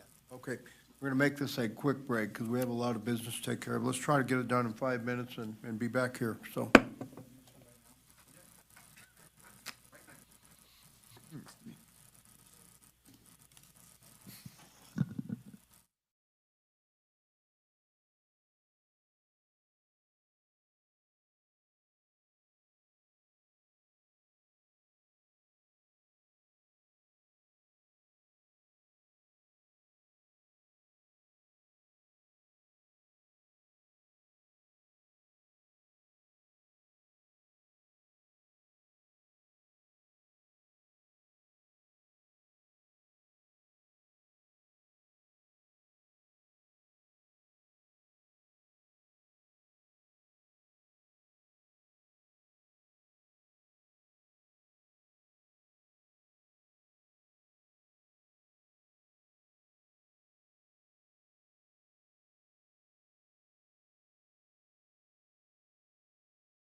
Our board clerk. I'm always reminded to rush in these things. It's always a unanimous vote. Yeah. First, we need, do we have our staff present to give a staff report on this? There we go. Good morning. Morning, Chairman, members, supervisors. My name is Lynn Gruber. I'm acting, your special tax consulting, acting as staff this morning. So this morning is the time and place for the public hearing for annexation number 14. This includes a number of different properties throughout the county, and it would be appropriate for you to open the public hearing and take any public comment at this time. Only thing I would like to remind our staff is that maybe next time we can update this, that still says, like on page 595, I think that's, yeah, the undersigned on behalf of the owners hereby authorizes Dave Bellerive, Chief of the Amador Fire Protection Agency. So it should not be Chief Dave Bellerive. I only caught it in there once. I don't know if there's other locations, but that should be corrected. Yeah, we will correct that sample. Okay, it is simple, so. With that, we're ready to go then, correct? Correct. So we need to open the public hearing at this time. And is there any comment on these annexations? Hearing none. I need a motion to close the public hearing. Close the public hearing. Second. Moved and seconded to close the public hearing. All those in favor? Aye. All opposed? Motion carries 4-0-1. The board will now consider a resolution determining to submit the question of the annexation to the area. So I need a motion on that. This is the adoption of the resolution, actually, it's the adoption of the resolution determining to submit the question of annexation territory. So move. Second. Moved and seconded. Any discussion? All those in favor, say aye. Aye. Aye. All opposed? Motion carries 4-0-1. So the resolution is adopted.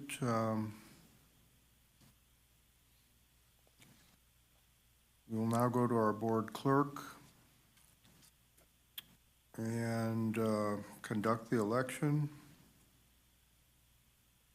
Mr. Chairman, all the ballots have been received for this, and at this time, the election is closed. So just give me a minute to tally the ballots, and we'll go from there. All right.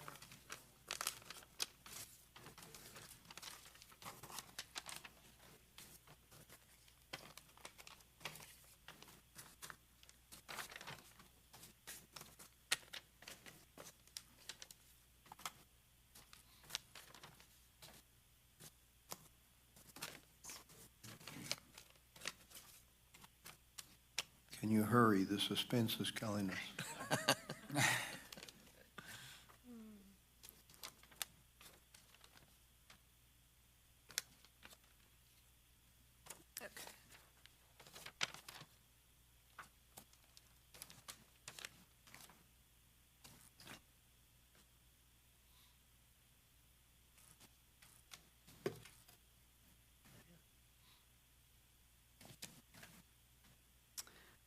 Okay, Mr. Chairman, 6 ballots have been received and resulting in 64 affirmative votes.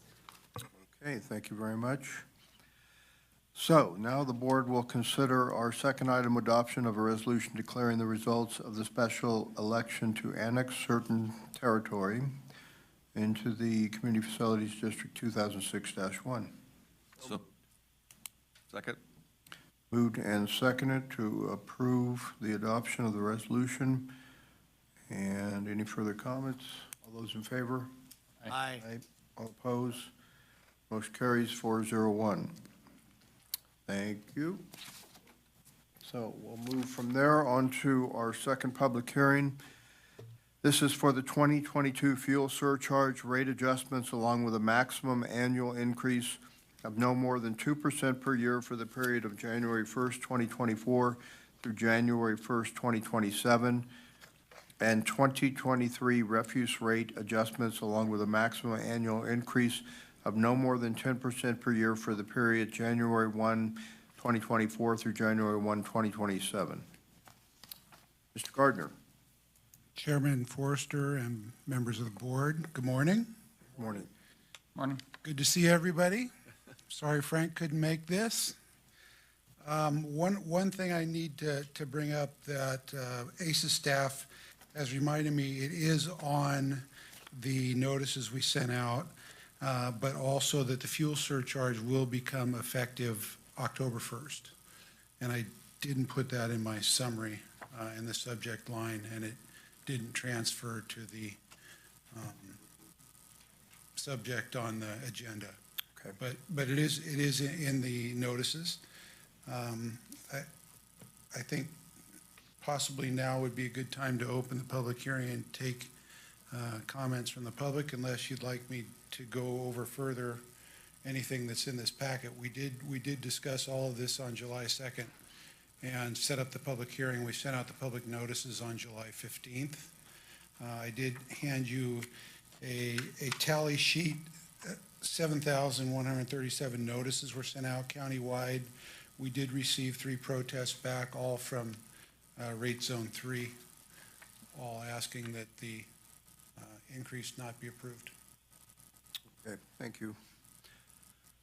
Any board questions at this time? None. Okay, we'll open the public hearing at this time. Are there any comments?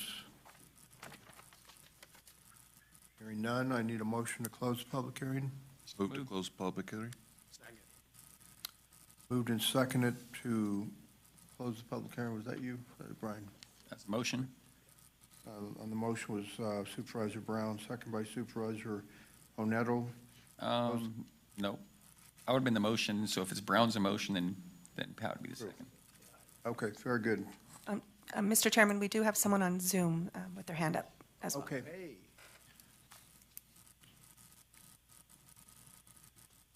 Go ahead on Zoom anytime that you can.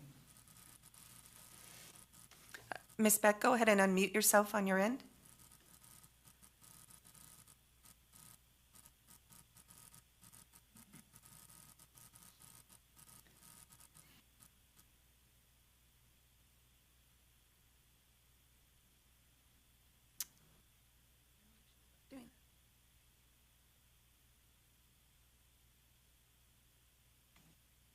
Still muted? She's still muted. Ma'am, you need to unmute yourself so you can speak.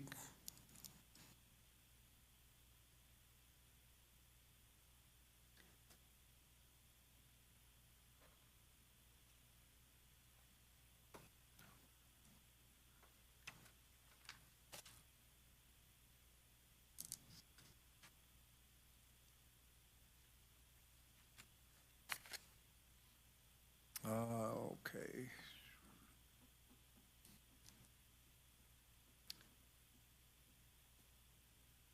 Is it on our end or her end? On her end. Okay, ma'am, I'm give you one last opportunity to unmute yourself.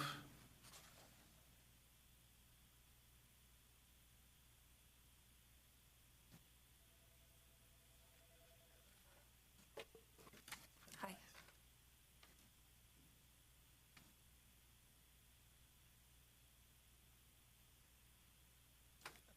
Well, she's not unmuting herself. Just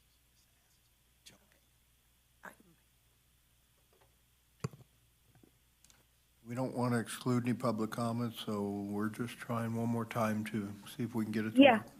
There you go. Can you hear Okay. me? Yes, ma'am, go ahead. Okay, I was just wanting to object the rate increase because gas prices have eased, and I know that that was the reason why that had been brought to us. So that was my objection. Thank you All for right. hearing me out. Thank you, ma'am. Mhm. All right, we had a motion, a second to close the public hearing. All those in favor, say aye. Aye. Aye. All opposed, motion carries. So our actions then today, So basically what we have before us is it's a fuel surcharge, no more than 2% a year. And then also, it looks like there's a maximum annual increase of 10% per year. Can they get that without going through board approval? Right.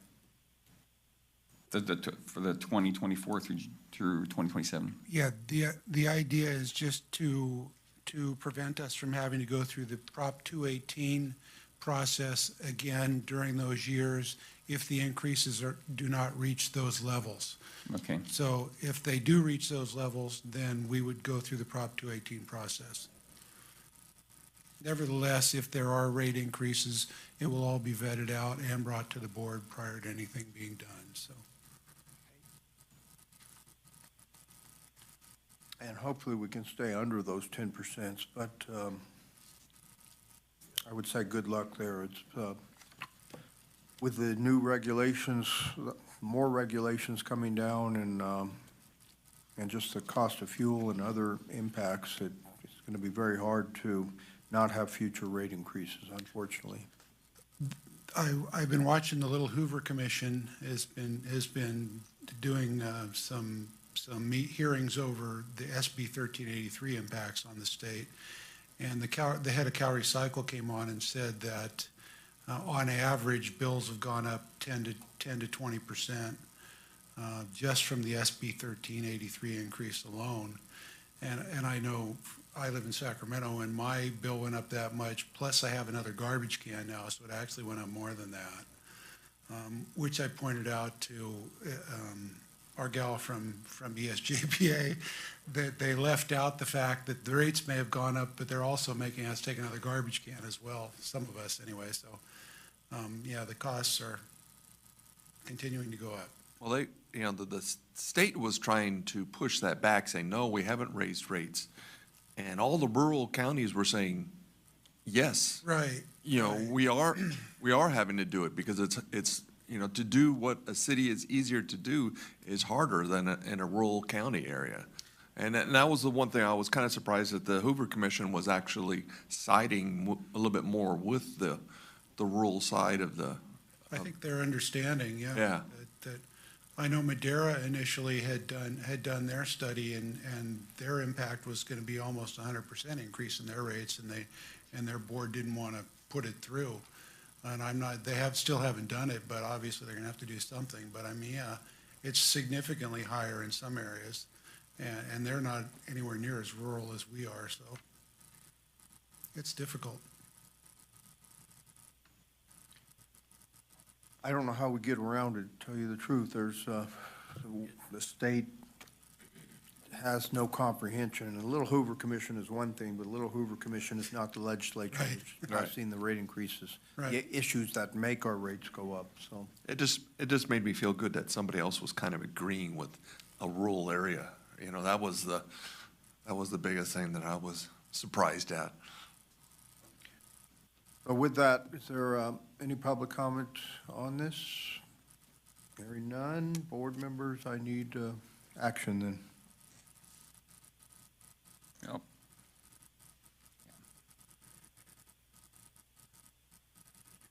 Can we do it all in one, this fuel surcharge and all in one motion? I Yeah, would this can all say be done in one probably just motion. one motion, yes. The recommendation is to approve the rate increases in fuel surcharge as presented, along with a not-to-exceed percentage increase for Prop 218 for January 1, 2024 through 2027. I'll make that motion. Motion by Supervisor Crew, Second. second by Supervisor Brown. Any further discussion?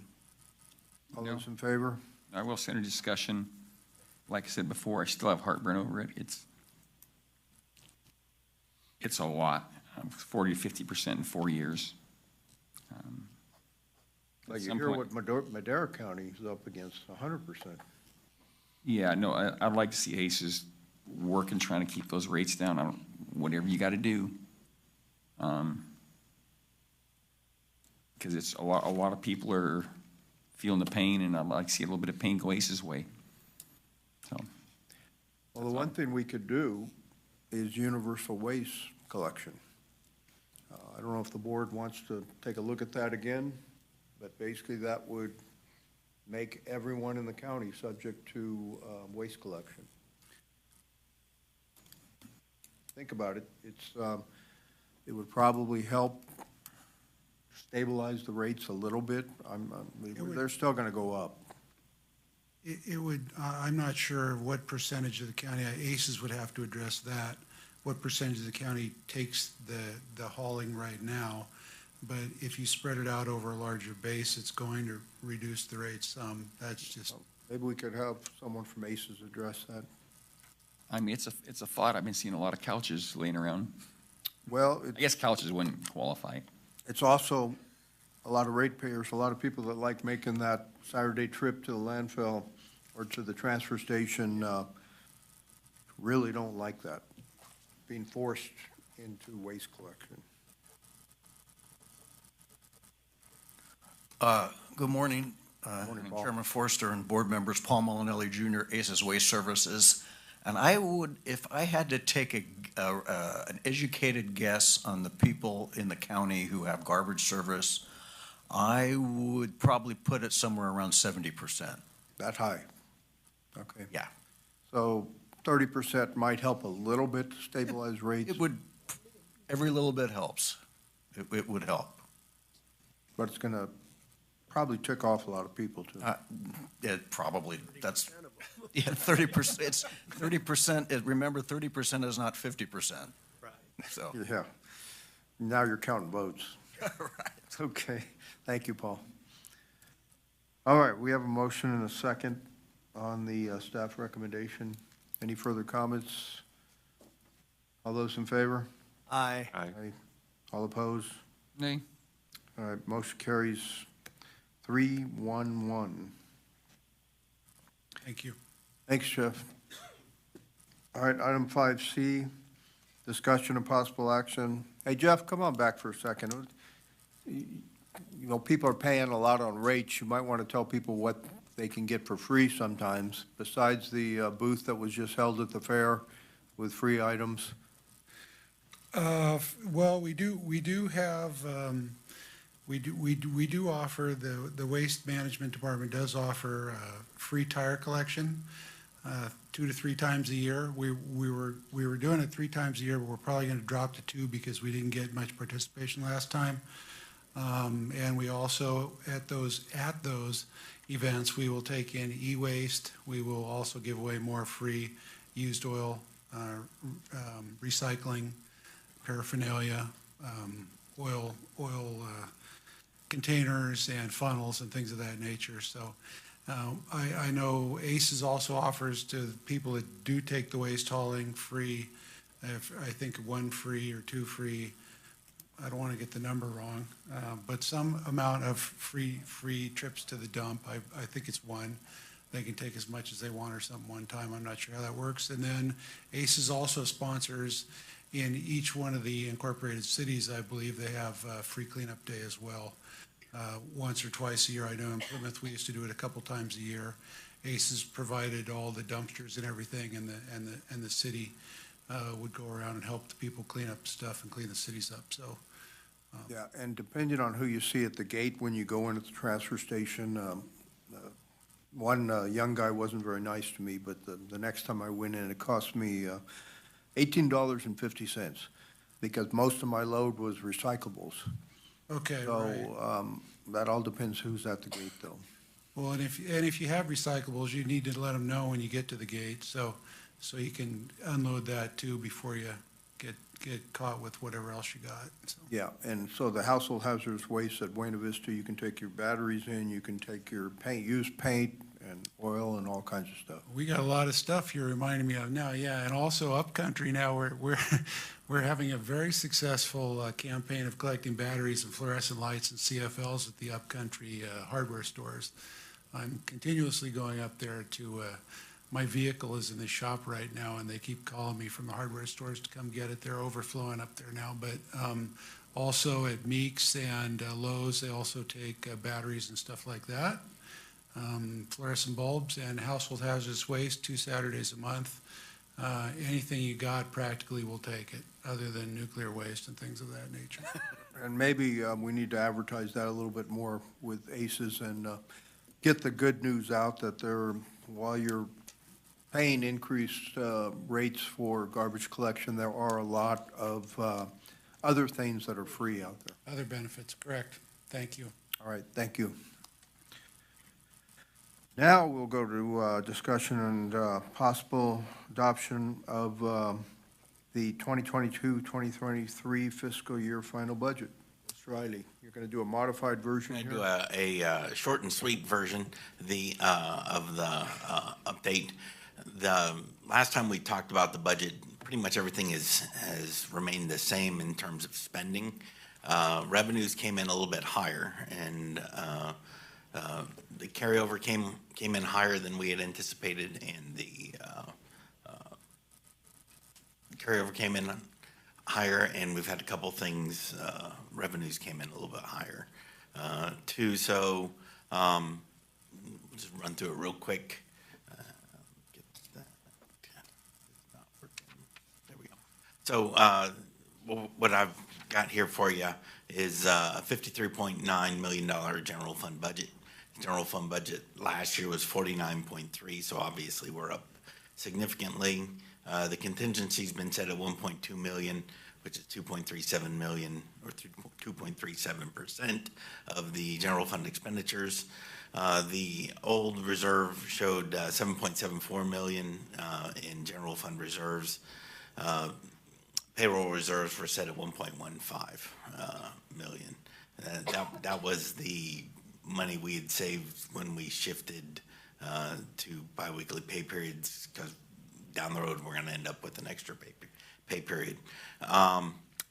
So we show a property tax increase of 7.03%. We had been anticipating about a 5%, so that jumped up significantly. Sales tax is still showing about a 23% increase, as is TOT, both showing significant increases next year. Liability and property insurance premiums did pop up 18%. That was not included in the last discussion we had. The HHS rental increase, which we talked about, which is the 1.6 million hit to the general fund. This is the last year that will hit us. There's always that 2-year lag between the time we pay the rent and the time we get credit for it in the A87, and there will be a slight differential there as the rent goes up, but the heavy lifting's been done. I missed the proposed increased reserves of 1.93 million. That was the big thing I had to discuss. That was because of the additional revenues and the reduced spending. We had an increased carryover, and rather than increased spending, we just put it into reserves. We do anticipate there will be some increases coming up here within this fiscal year in our costs as we negotiate contracts with a number of different negotiating units. And that is all. The quick rundown for the adopted budget. 2 things I need to ask you to do. And this is a little bit odd because I was pretty sure we were going to be doing this after the jail presentation. But I would like the board to authorize the creation of a jail reserve with ARPA savings. And we would fund that to a total, we had anticipated $8 million to set aside for that jail reserve. Given the conversation that I had earlier with the chairman, maybe we might want to kick that up to $8.5 million. We could take an extra $500,000 of ARPA funds.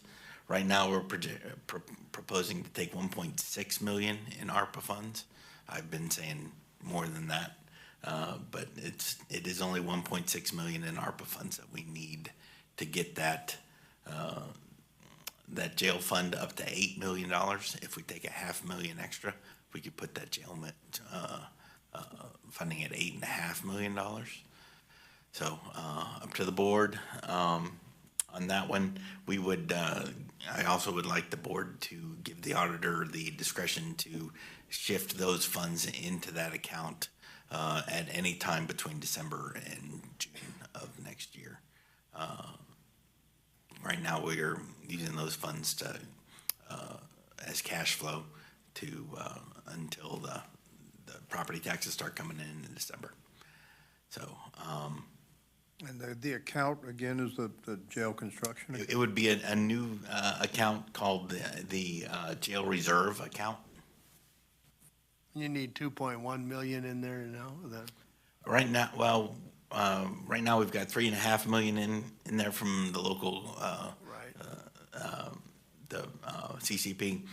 And we've got 1 million from rural crimes that the sheriff has committed, and 1.9 from, 1.9 currently in there, in the jail reserve that we've put in from years past. And then finally, we would need an additional 1.6. And again, you're talking acronyms, so people understand the CCP, Community Corrections Partnership. Hold on. Right, Chuck? Community Corrections Partnership? Yes, okay. Hold on just a second. Our budget analyst is pointing something out. Okay, all right. I got one thing a little sideways. So the 1.9 is that 1.9 million that we're putting into reserves because of the extra funds. Would go into jail reserve, not into general reserve. So I was wrong on that one. So I got my phone ringing in my ear, so the 1.9 is going into the jail reserve, not Okay. to the general reserve. Yeah. All right, very good. Board, any further questions on budget? But Yeah, Chuck, Yeah, I guess I have one, Chuck. And basically, as far as doing any modifications to save money in that jail, we're pretty much set in stone, aren't we? That's the far as question for renovations. those gentlemen over there. As far as what we could save. Yeah, I thought we looked at that in the past. I think we're kind of, I think that ship sailed. As I far think there's as some reductions were already made. significant in that reductions, project. while still maintaining the ability to meet all the criteria of the grant, I think, I don't think there's a lot we can save. Okay. I see John's nodding yes in the background, so that's kind of my recollection.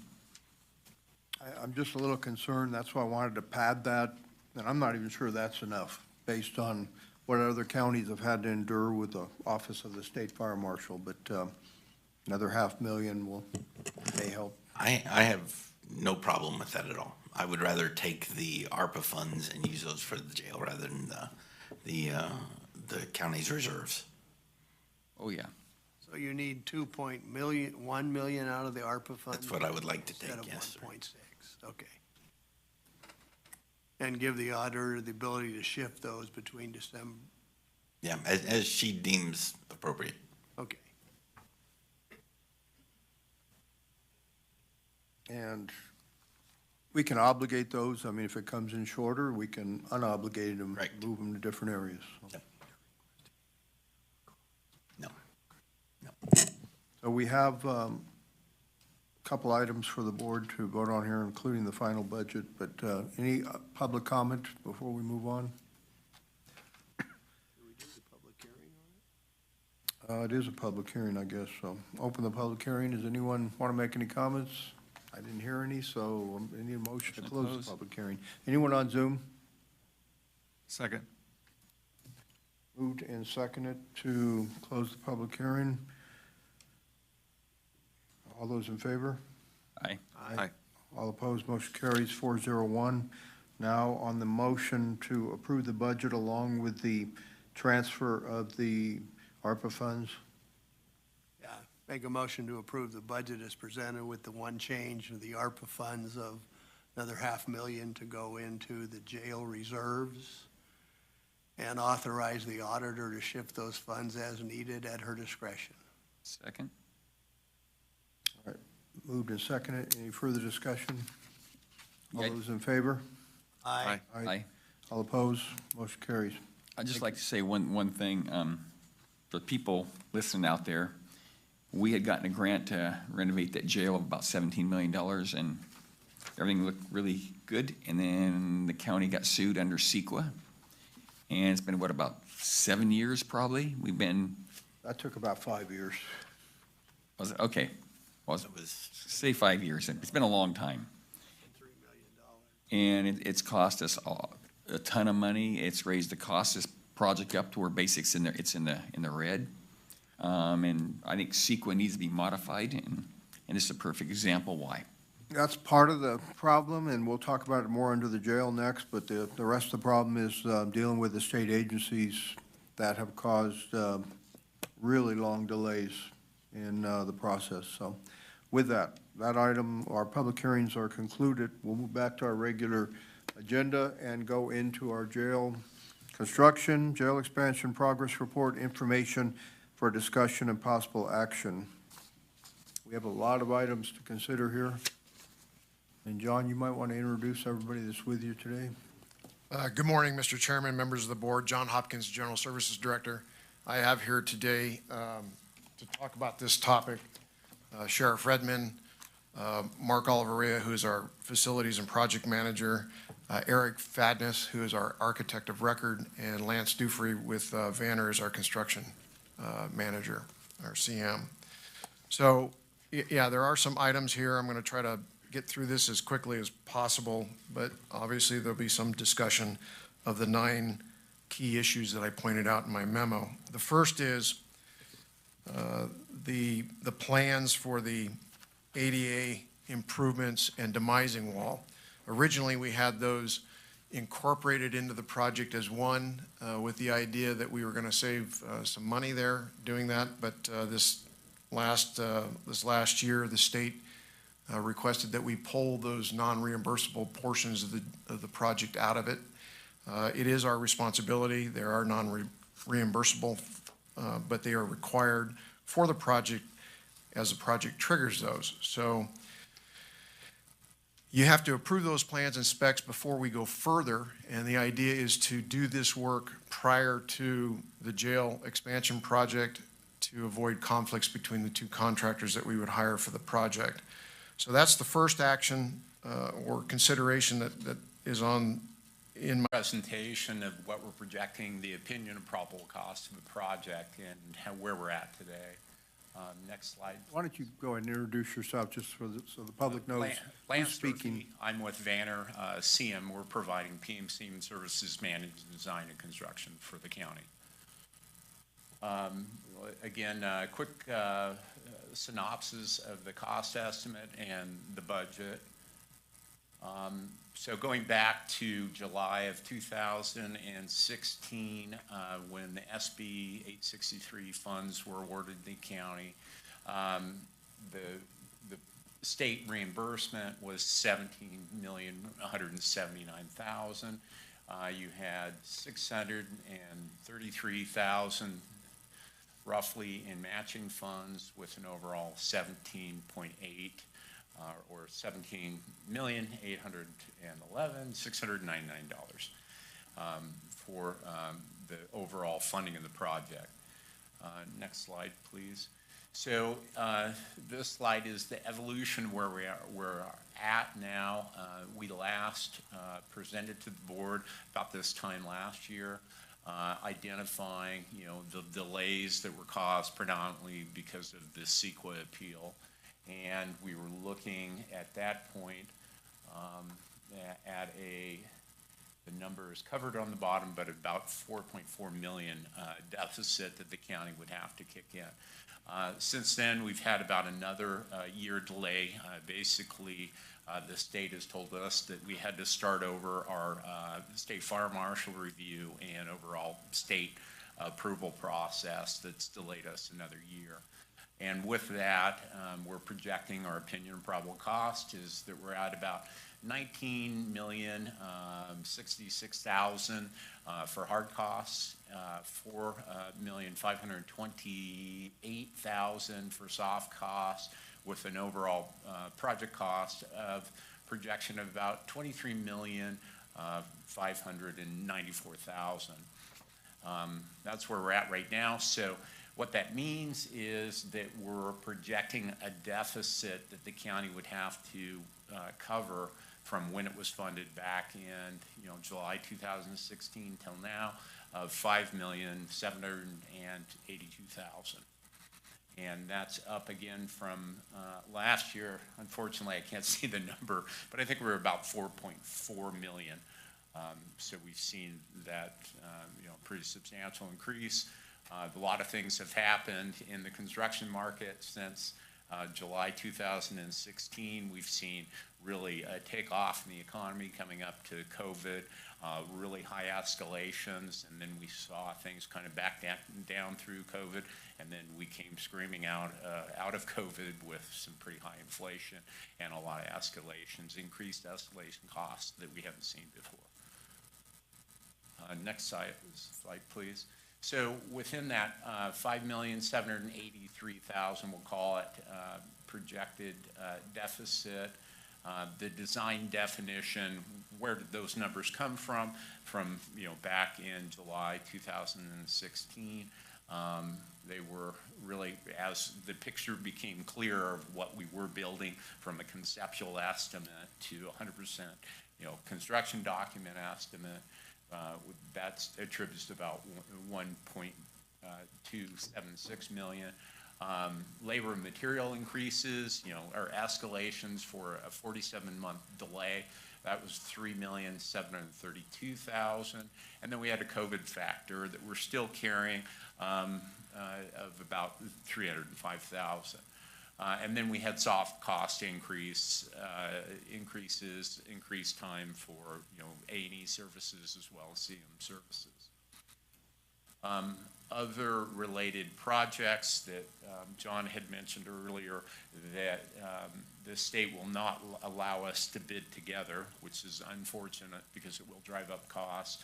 The ADA path of travel and the yard separation design fees at about $140,000 or $139,995. The yard separation construction is now projected at $332,500, and up from what we previously projected at $279,000. The ADA path of travel is around $300,000 is what we're projecting. And then there were some minor costs for a new Nexus Goodwin and Associates cost of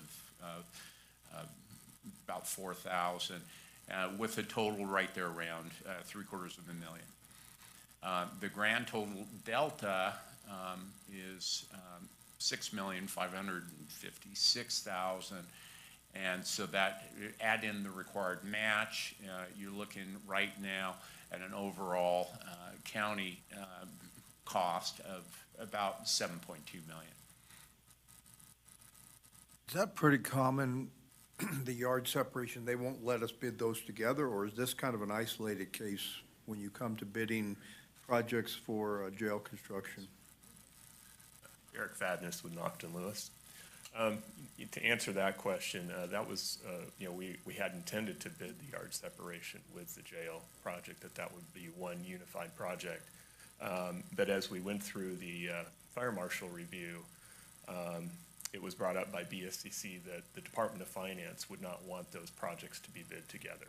So that they wanted it pulled out of the project set. They would not approve it otherwise. So. Overall, is this pretty common, whether it's Amador or YOLO or anybody else? It's, I guess it would be, the answer would be yes, it's pretty common, but I think in this case,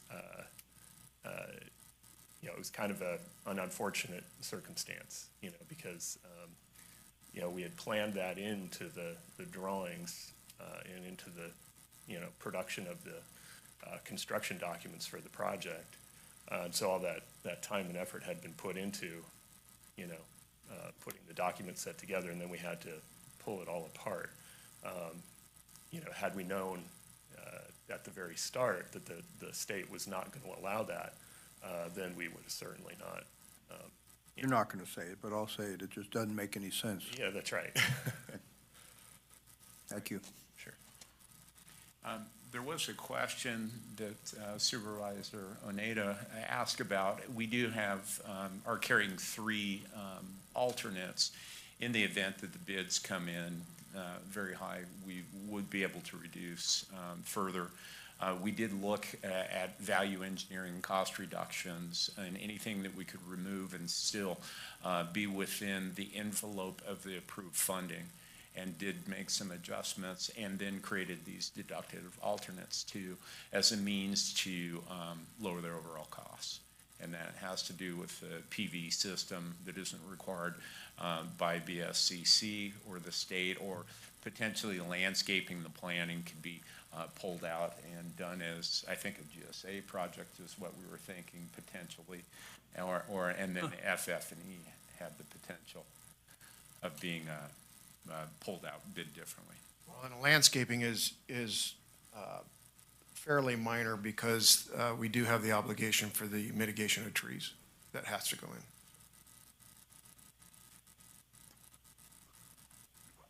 So overall, that's what we're looking at right now on our opinion and probable cost. Okay. Thank you.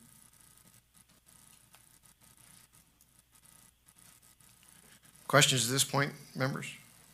Nope. Nope. Okay.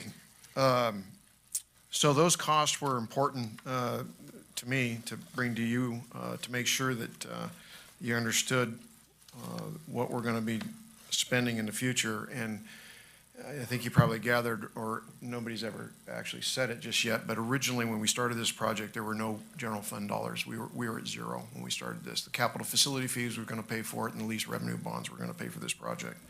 And today we're at about 7.2 out. With that said, so we've reviewed the escalation costs there. I did originally, when I wrote this memo, thought that borrowing money may be necessary. It doesn't look like today we will need to do that, which would be a good thing, but in my memo I pointed out to you that if it did take place, it would change the makeup of our ground lease and what's approved by the state, and Department of Finance needs to approve that funding source if it was to change. It doesn't sound like that's going to happen today, but I didn't know if we wanted to have discussion for Chuck and I in the future if we don't get able to let out to bid in February or March, April, what's our, March, April, and we're delayed further, and we need to borrow money, that we still are given permission maybe to find financial solutions for the board, and at least look into those with our financial advisors, NHA. I think we'll be, if it comes to that, we will be talking to the municipal advisor that we've got under contract now, but we would be talking to the board about it. We don't want to be entertaining the idea of borrowing money without the board being fully aware of that. It was ironic that I ran into Matt Toma here today, because Matt was part of a conversation back in February on this easement map and property map that I made note in my memo to you guys of my confidence with the state to get things done timely. We gave that back to them in February. We still haven't heard boo on that map. It's a one-page simple map. In fact, our CAO was part of that conversation. Moving on to item 4 here, key issue. I made a note about that I think that there ought to be some sort of financial mechanism to backfill any debt that we have going forward. I'll get into that in just a minute. The other issue is that you guys need to approve the amendments, the 5th Amendment for Vanner, or for Knockton Lewis, and the 2nd Amendment for Vanner, because as we've moved on through this process, as Lance said, our A&E services and our CM services have gone up. There is an item about the Wicklow Way property, and I would like the board to authorize us to satisfy that debt and pay that off, since we're at that point in time. And that would allow that property to be owned outright by the county without any more conditions on it for the jail. By doing that, that would refill the CFF bucket, as it were, which then could be spent on this project. And that'd be about the 1.8 million then, roughly? Yeah. Shell game on steroids. It is absolutely a shell game, yeah. But it works. It works. It works. It didn't. I mentioned that Well, it's a shell game, a legal shell game. It is legal and not underhanded in any way, so yes. I want to make that clear. Glad we clarified that. I mentioned the CFF. The board authorized back in 2018 to revise that CFF. I've brought this to your attention many times in other reports. I haven't done that because I don't know where the costs are really going to land eventually, the total cost for the jail project. However, when I looked at it a year ago, those costs for those fees doubled. So I'm interested to know, and that was 1.3 million ago. So those fees are going to at least probably double, if not go up a little higher. But wanted to have a conversation with you about whether or not you want to still do that in the future and look toward that. But that is the only mechanism you have right now in place to fund the jail project, other than doing what we typically do right now and with ARA or general fund or scrapping here or there for it. Yeah, you might want to go back to the city of Ione one more time and give it a try. You only been there 6 times so far, you 3 and Jim Wagner 3. Well, the cities, just so the full board understands, they do pay into those fees when there's a subdivision map. But that's because it gets into a mitigated negotiation between the county and the city if that subdivision's within the city limits. But they do not pay into the CFF on a regular basis. And it's a regional project. There's only one jail. They have to use the jail. But yet they've been resistant to raise those fees. Might be something our CAO might want to bring up in the mayor's meetings that you go to. So moving on to the 8th key issue, I make note, and this is substantial. This is with the Office of State Fire Marshal. You can see in my report there, my memo, that up to this date, we've spent over $100,000 just in review fees. Now, that's for a building that's less than 14,000 square feet. It's absurd. I don't have fees from them, for the last 2 months. I don't have fees for them. So that's going to go up. You'll see the counties of Napa, Colusa, Yolo, Placer, and El Dorado I all talked to. El Dorado was also on board with, or shouldn't say that on board, but they made specific note that their delays were specific to not just the State Fire Marshal, but also Department of Finance and Department of General Services, which we've also experienced. So out of that, I had requested that the board generate a letter to the State Fire Marshal, because some of the stories that I heard from these other counties, as well as, Lance, I'd like you to come up and share your most recent story with UC Davis.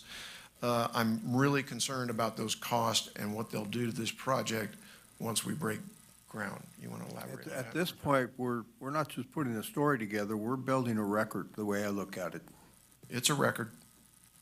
Yeah. I think the problem is they don't care.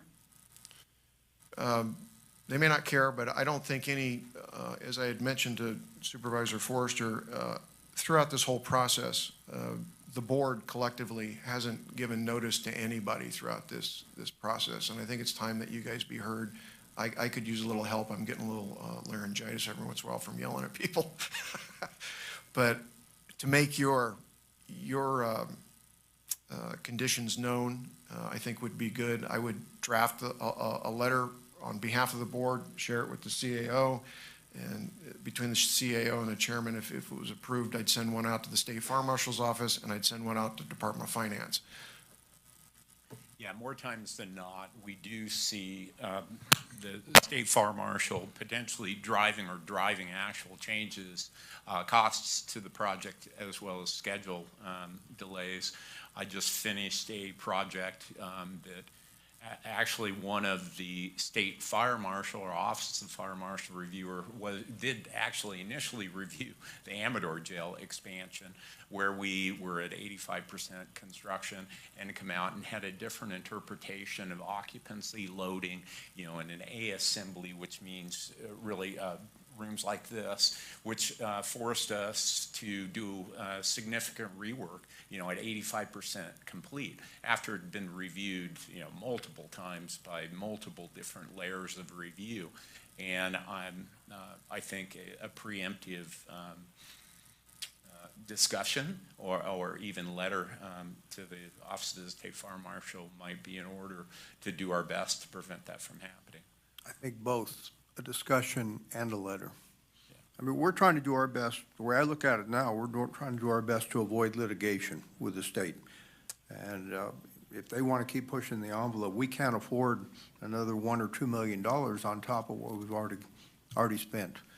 The majority of our increases were from CEQA, but a pretty significant amount now is coming from delays caused by the state agencies.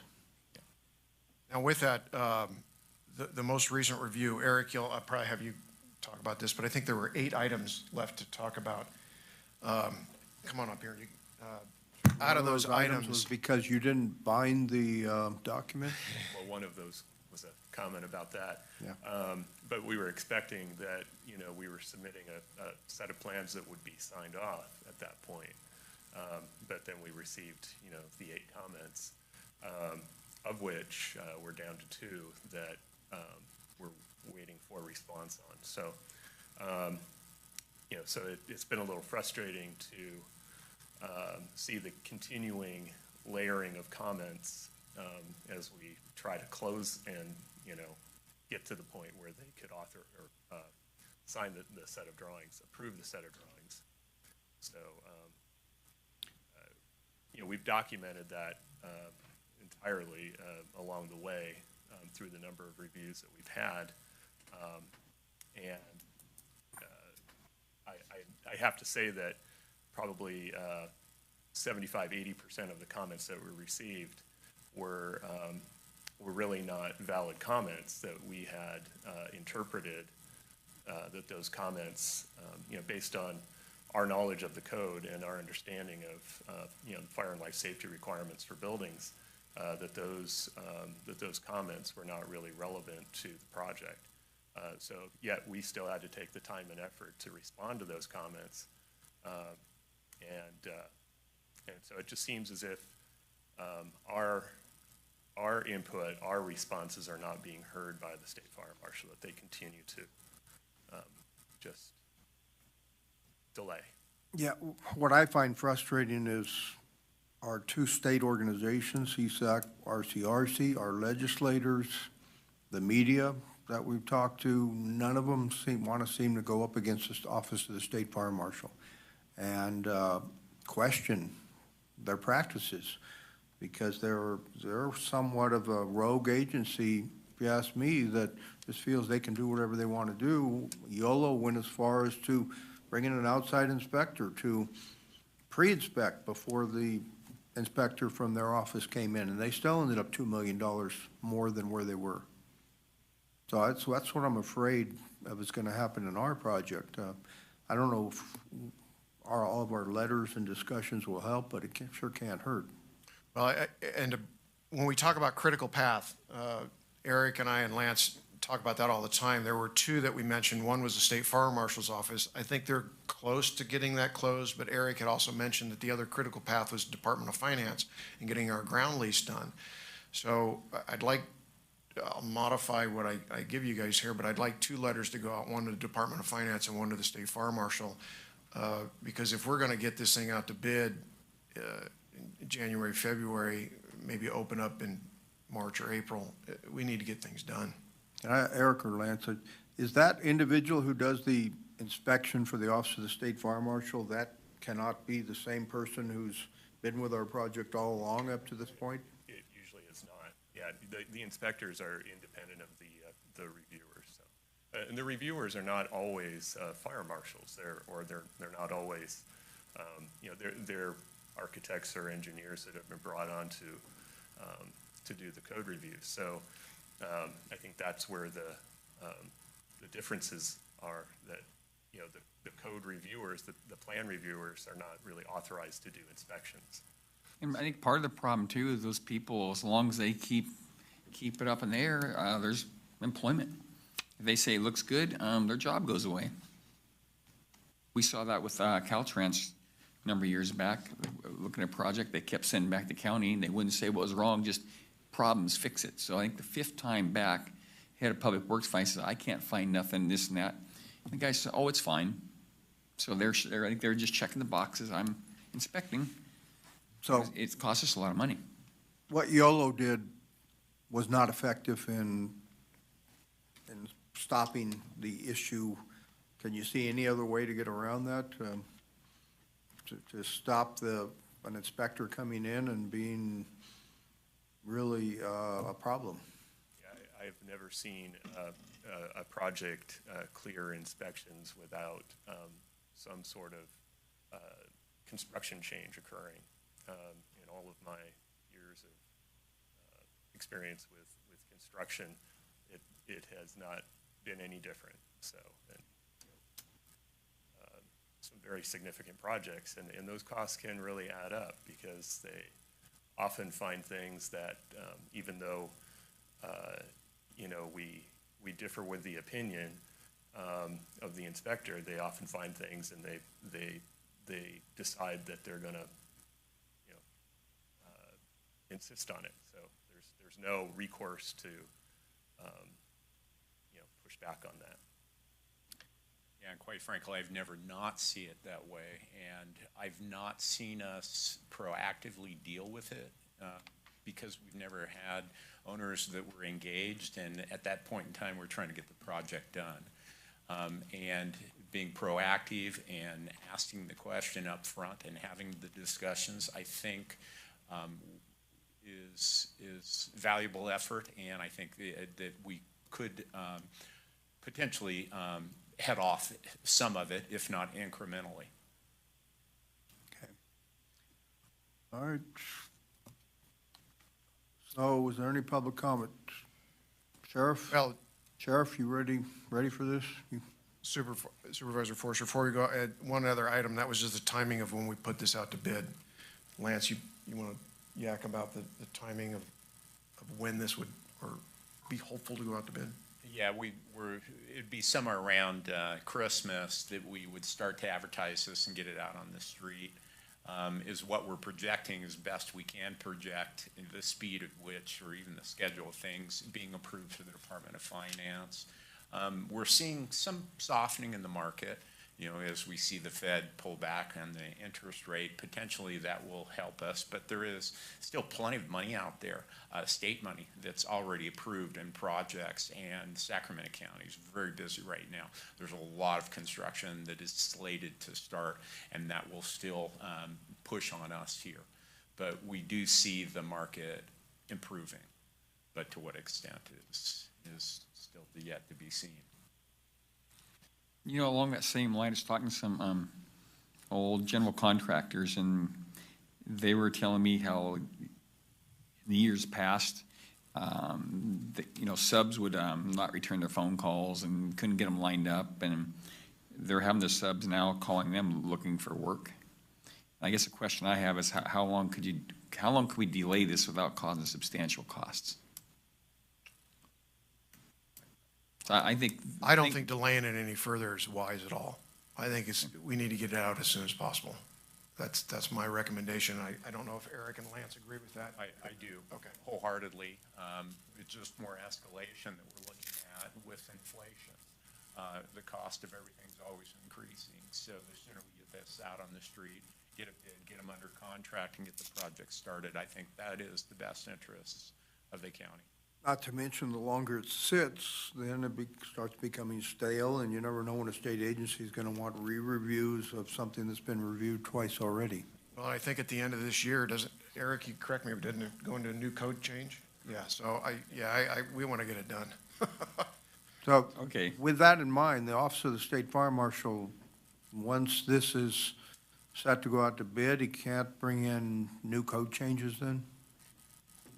Cannot. It's approved under the 2019 code. It's kind of like a permit. Once you get something permitted in that code, you're Probably time to get it done then, yeah. Okay. All right, we have a lot of items for the board to take action on. We can do it in one package if you'd like. I think we've already discussed all of them. one sounds good to me. Together, yeah. Yeah, so, ready? Public comment. What's that? I was asking if you had any public comment, but I guess you did that. Well, I already asked that, and no one got up, so. So with that, we need board action. No Zoomers comment? Okay. We can take this as one package, if that's all right with the board? I would only ask that the board modify maybe the request there for a letter to be sent to Andrew Henning, but to also expand that to an additional letter to the Department of Finance as well. Do we copy those letters at all? Would you recommend that, copying them to our legislators? Or is that, It can't hurt. How about just Can't get any worse. Just make it a blanket authorization to send letters as deemed necessary by chairman? Okay. Or chairman and staff, yeah. Sure. yeah. So you want to make a motion to approve the whole package then? Sure, I'll make that motion, and also send that letter to Department of Finance and what other agencies and entities. Office of the State Bureaucracies. Fire Marshal, Department of Finance, and, Whatever entity you see is necessary. okay, and with that, to also make, we talked about sending a letter, but also go with verbal communication to them too, or whatever you can do. I think if we be preemptive, we're less likely to be, to see cost increases in the future. I would hope you're right, but I'm reminded of our building department, which is doing it's doing really good now. But years ago, it seemed like the more we tried to get them to line out, the harder they fought us. Might be the same situation. Yep. All right. I'd second that. Moved and seconded on the 7 areas here with an extension on number 7 to include the Department of Finance. Any further discussion? Department of Finance and any other entity you see fit to send a letter to. Yep. Okay. All those in favor? Aye. Aye. All opposed? Motion carries. Thank you, gentlemen.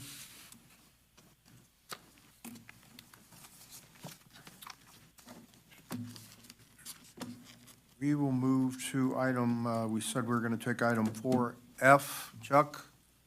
Item 4F first, consideration of land use committee's recommendation to adopt a resolution of intention to amend County Code Title 19 zoning, establishing a requirement that rental terms for all accessory dwelling units be longer than 30 days. All right, good morning, Chuck Beatty, Planning Department. When the board adopted the reduction in the minimum size for dwelling units, we went from 800 down to 360 square feet, you had some concern that those could be, the smaller units could be built as accessory dwelling units and then just rented as short-term rentals rather than the intent of the accessory dwelling unit ordinance, which was to establish permanent long-term housing to help alleviate the housing crisis. The county has 2 categories of accessory dwelling units. Category 1s are the larger units that can be up to the size of the primary dwelling. And the fee structures for those are, they pay a proportionate share of impact fees based on the size of the ADU versus the size of the primary house. The Category 2 units are smaller, that they have to be smaller than 800 square feet, and they get a benefit, an impact fee reduction. The only fees they pay are septic review fees. They pay the building permit review fees, but they're exempt from generally all the other more expensive impact fees. But those are required by the state law and the county code to have rental terms that are 30 days, they're longer than 30 days. The resolution of intent would then give the planning commission and staff direction to amend the rental terms for the Category 1 ADUs so that they must be 30 days or longer also. It's not to say that they have to be rented, but if they're rented, then there's a rental term of at least 30 days. A lot of people build these just for, immediate family member use, and there is no rental, so we're not talking about any of those. It would just be if they are rented, then the rental terms would be longer than 30 days. So if somebody wanted to do a short-term rental, would there be impact fees that they would then pay for?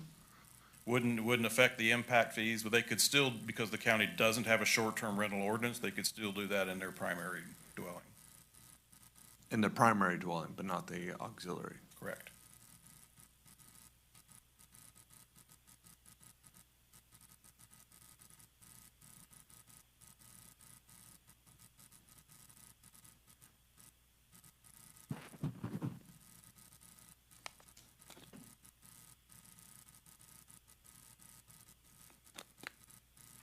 person couldn't just keep playing a game on this, they had a primary residence of temporarily moving over into the short.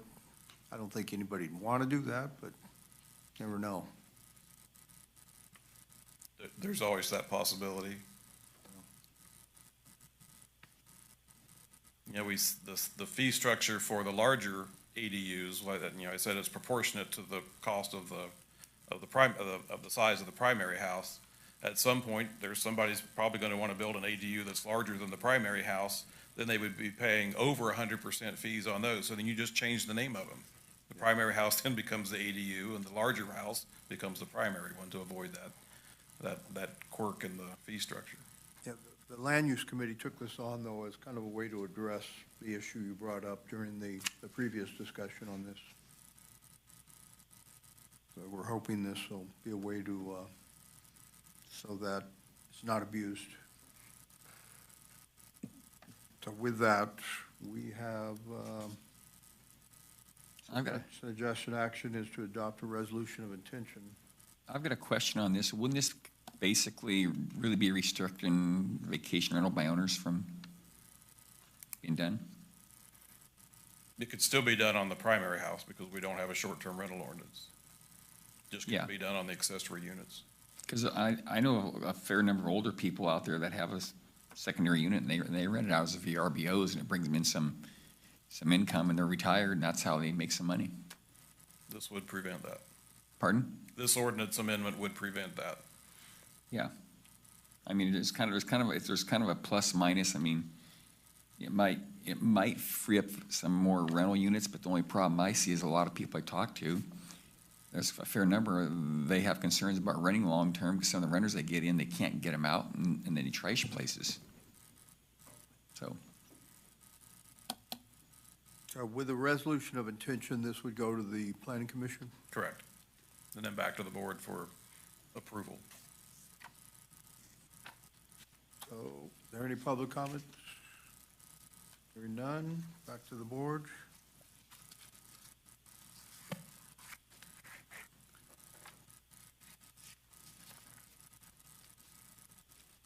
Are there any objections to this?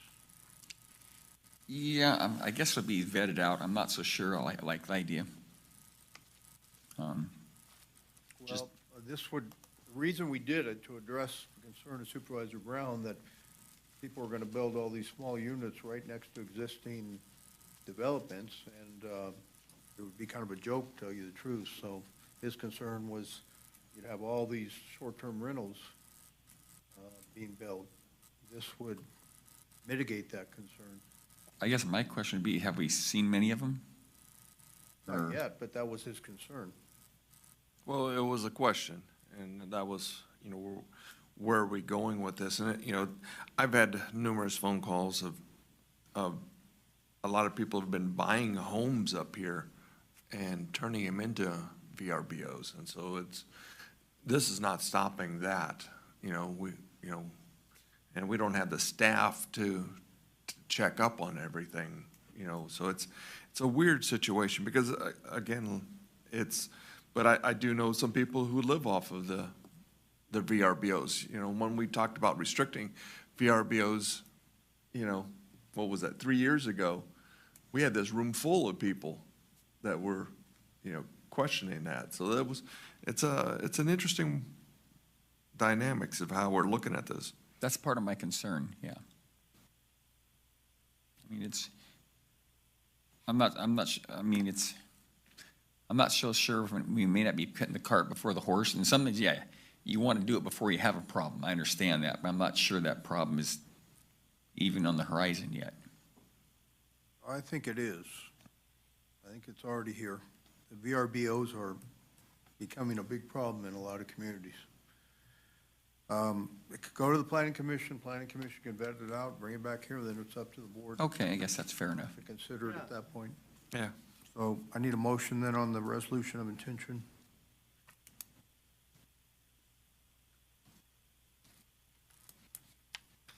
I'll do a motion to adopt the resolution of intention. Moved and seconded. Any further discussion? All those in favor? Aye. Aye. All opposed? Motion carries 401. All right, thank you, Chuck. Now back up to item 4E. And this is a discussion of possible direction of staff regarding a request to amend County Code Title 19 zoning to establish regulations for detached room units that could be used for overnight lodging similar to traditional bed and breakfast. So a similar item that the Land Use Committee reviewed at their last meeting was a proposal from Mr. Comlegue, who's here and will probably speak more on this, was to allow detached room units, these don't have kitchens, they're just sleeping quarters with a bathroom, to be used similar to traditional bed and breakfast. So rather than having a separate dwelling that has rented rooms in it for overnight lodging, these would be separate detached units, served by the same utilities, but also breakfast provided by a manager of one of these units. I will say that I think both Supervisor Axe and myself thought this was an interesting proposal. It seems to make sense in that it would alleviate some of the lodging issues up in the, not just Shenandoah Valley, but the other thing is it could provide some extra income for the purveyors. But I think both Supervisor Axe and I would want a restriction on this to, at this time at least, not just open it up countywide, to have a restriction to apply to only those properties, businesses that are, I don't think we've clarified this yet, have businesses that are wineries or vineyards and a certain size. I think Supervisor Axis thought was about 25 acres or more. One of several of the items that the Land Use Committee discussed were acreage, or whether they be restricted just to wineries or tasting room or some destination business.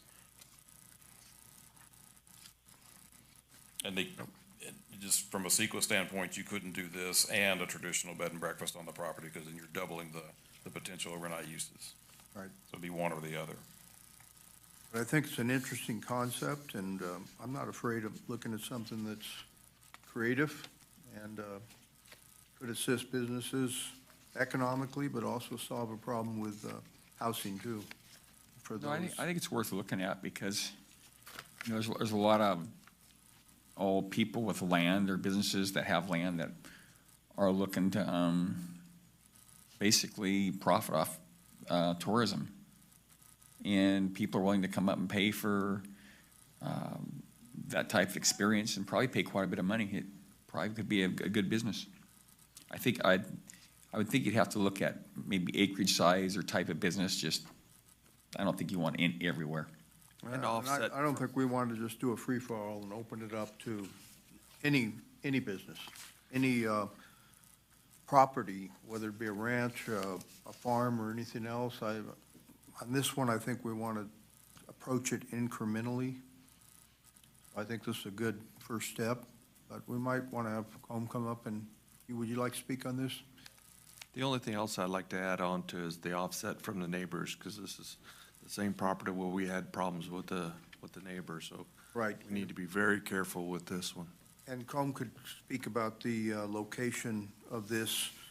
Mr. DeAugustini could not attend our land use meeting, but that was one of his questions, proximity. Sure.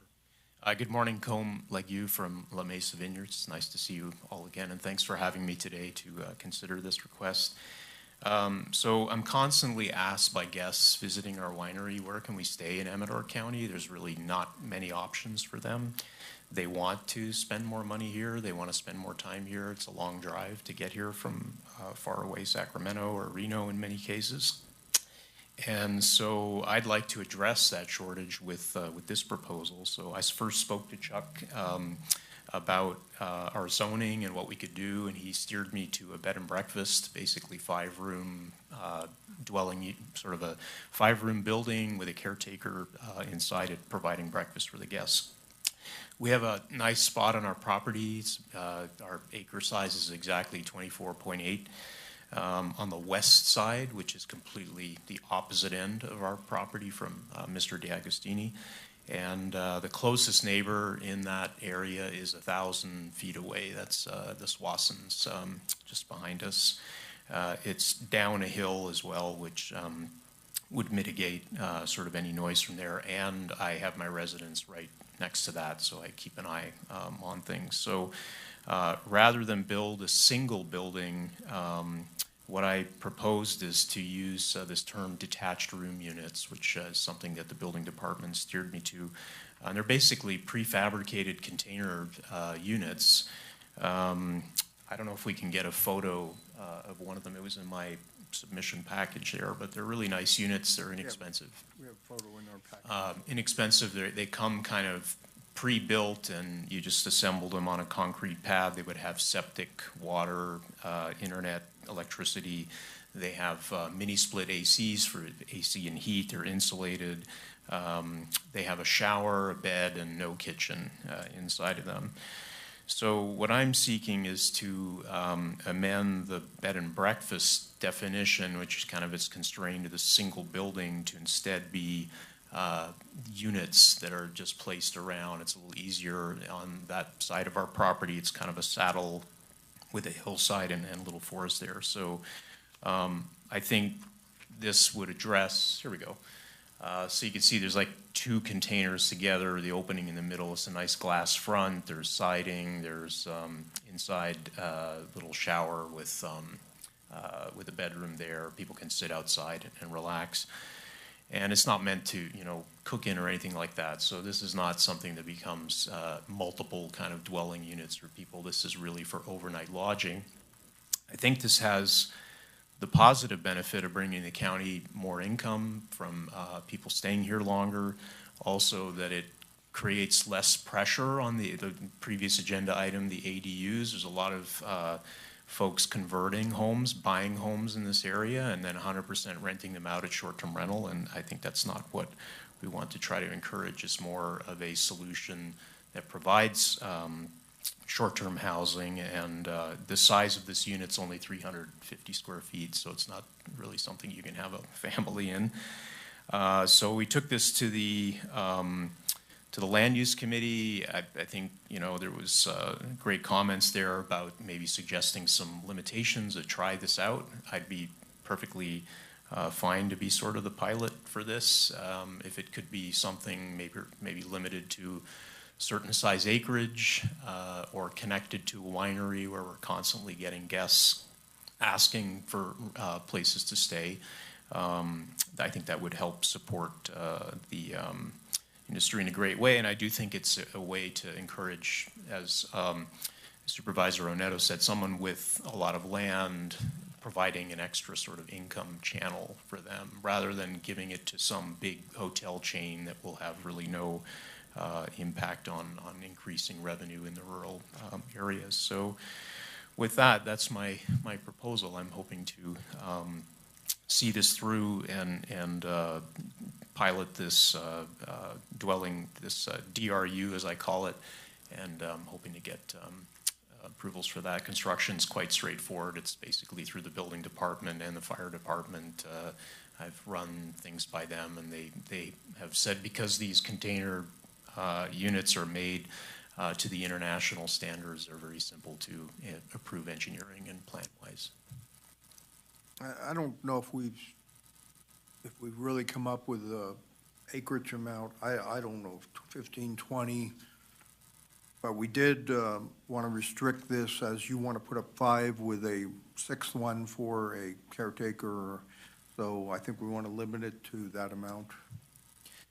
Yeah, that kind of falls under the bed and breakfast existing use permit that we could get on our zoning R1A. And this would be with a use permit, correct, Chuck? Correct. So, because the bed and breakfast require a use permit now in any of the residential or ag districts, so this would fall under the same criteria. I could see it's something where the neighbors would want to have input. If the neighbors, you know, what the impacts are, be something you want to look at. We also wanted an acreage limitation on this. So at first, a lot of numbers have been thrown out. I'm not sure where we ended up on that. We talked about 25 a lot, but that's not gonna help Combe at all, because he's. 0.2 short. Yeah, and 20 would work fine with me. A 20-acre property is a pretty good-sized property. If you go with a use permit, then the neighbors would have input as to the location. I think that's what's really critical is the use permit on this.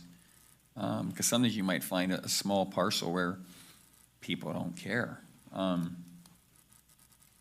you might find places where with large acreage where the neighbors are adamantly opposed, maybe the location or what, you know, how it's being done. So does that 20 acres sound acceptable? Max of that? Yeah, probably. For 5 units, you mean? Or the 5 units, plus a caretaker unit. I was just thinking, you know, yeah, you can see a pretty big demand for this product, like especially like out in Shenandoah Valley, some of those areas. And, you'd probably have less impact if it was larger acreage, I'd think. Well, I was just. 20 acres or whatever, yeah. Yeah, I was just up in, out on the beach, and we were stayed the night over at the Russian River, and there was, small cabins. You know, they were 150 square feet, you know, cabins that just 2-bedroom, bathroom, and that was all that it was, just a little unit. And I think you said this is akin to what they've done at 49er RV Park with those small units that they've constructed there. Yeah, I don't know the exact, like if they have kitchens or not, but they're the size of kind of a mobile home. And there's at least, I don't know, 12 of them right along Shenandoah there, plus more in the back. And the other thing, the Land Use Committee recommended we keep this right now to certain types of businesses, whether those be, what's the classification, winery? Wineries and tasting rooms or other destination businesses, which we'll have to be careful about the acreage, because I know there are some wineries and tasting rooms that are on less than 20 acres. That's true, but the other thing, I'm a little concerned with destination businesses. What does that mean? If somebody has a ranch where they. Kirkland Ranch comes to. Yeah, Kirkland Ranch or something like that, is that a destination resort? We want to put 40 of them out there. Well, there'd be a No, limit. it's limited to 5. There'd be a limitation of 6. I mean, yeah, 5 plus caretaker. Yeah. Well, you've got a bigger acreage, though. So I guess they could, Matter. if you're gonna include that language, I guess they could put it up. Potentially, but Kirkland Ranch and others that are in the Williamson Act that has to be secondary and ancillary use to a primary ag use. So it makes it a little bit more of a hurdle to get that approved on a Williamson Act parcel. I could see where people, I mean, it's like, people have a ranch, I can see where people would want to come out and stay at something like that, bring their horses, stay overnight, go for a ride, and leave. Well, we haven't opened it up to ranches yet, so. Farms and ranches, I think, as you said, we want to just kind of try this out and see how it works right now. It's a new concept. We thought it was innovative, but worth looking at. I could see where, I mean, I don't see why you wouldn't make it open. I could see a positive and also a minus. I mean, the positive is probably a way some of the people in the ranching business, ag business, could get more income. The negative could be you might have people running around doing things they shouldn't do sometimes. I just don't think we're ready to go that far yet. Maybe if we do it and it looks like it's not problematic in any ways, then we might want to bring it back for consideration for opening it up. Tasting room and wineries.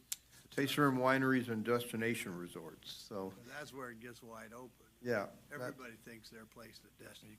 You know, keep it trimmed down to the tasting rooms and wineries, and, you know, treat it as a pilot program similar to the micro kitchens, and it's That's the way I'd not like, issues, you can expand it. I'd like to Get keep, away from it. I'd like to keep it like that right now. This Yeah, one- it's something, reason why I'm asking, I know like, I've had other ag people that want to do stuff similar in their ranches, and there's kind of no vehicle to do it. One that comes to mind is down there at Vicini's, you know, he'd like to get in almost something similar to that, just talking to him. And I see where it's, if you look at it, people running cattle, they're not making much money on them. And there's people with a lot of money down in the Bay Area that they want to go out and they want to get dirty. Was a dude ranch. Yeah, basically. And it's a way you could do one without, kind of like, almost like what Combs brought as far as those containers. Probably cost you some money, but it's not going to be $1 zillion to get it done and be a source of income. I agree with you, but I want to take it slow. Okay. I'd like to look at it at some point in time, and I think we should, but. So this would go to the planning commission or back to land use? Back to land use. Land use can recommend the resolution of intention to the board and move on from there. We can look at it at the next land use commission, next land use committee meeting. You know, question, I understand you want to go slow, Richard, but why shouldn't we at least look at it? I mean, not saying you have to do it when it comes before the board, but I'd like to have, basic land use committee. Land use committee already looked at it. Or planning commission look into it. And maybe they could say, hey, these are some of the problems we see. Because it's been noticed, you got the public hearings, it's being looked into. I'd broaden it a little bit. You want to open it up that fast? I'm not saying we have to, but it's something, I'd like them to look at it and see what the pros and cons are. And we can still come before the board and still say nay if you want. Okay, so the action would be just send this back to the land use. It looks like we have consensus, and land use will also look at that again before bringing it back for a resolution of intention to this board, which would then have to go to the planning commission. Okay. Why is it going back to land use then? Because that's what staff said it had to do. Oh, I County missed that. ordinance requires either a resolution of intent from the board or the planning commission or a citizen petition to change the code. So there's that technicality that we've got to clear before we can present something, before the planning commission can hold a public hearing to consider an amendment to the code. Well, yeah, or resolution of intention from the board, correct? Yes. But that's not agendized for today. Okay, all right. Next land use committee is when, next week or week after? It's fourth Thursday in September. So can we get that on the next agenda? Yeah. And then bring it back to the next board meeting? Okay. Yes. All right, so is that direction to staff on this one? Any Okay. public comment? All right, Thank you. okay. Chair, you want Thank you. any public comment? Jamie, any public comment on that?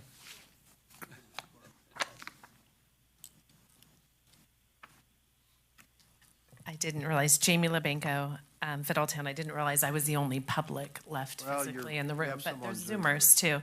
I had a quick question because I know what is, part of what's allowing this to happen is the bed and breakfast, ability to have a 5-room bed and breakfast. So when we talk about a ranch, I was just curious if the bed and breakfast, whatever allows someone to have a bed and breakfast, is that also something that you would be allowed to have on a cattle ranch? I don't know the answer to that. I was just curious if there was something in the definition of what is allowing this to start, if that is different from different types of parcels. Well, it's a different concept.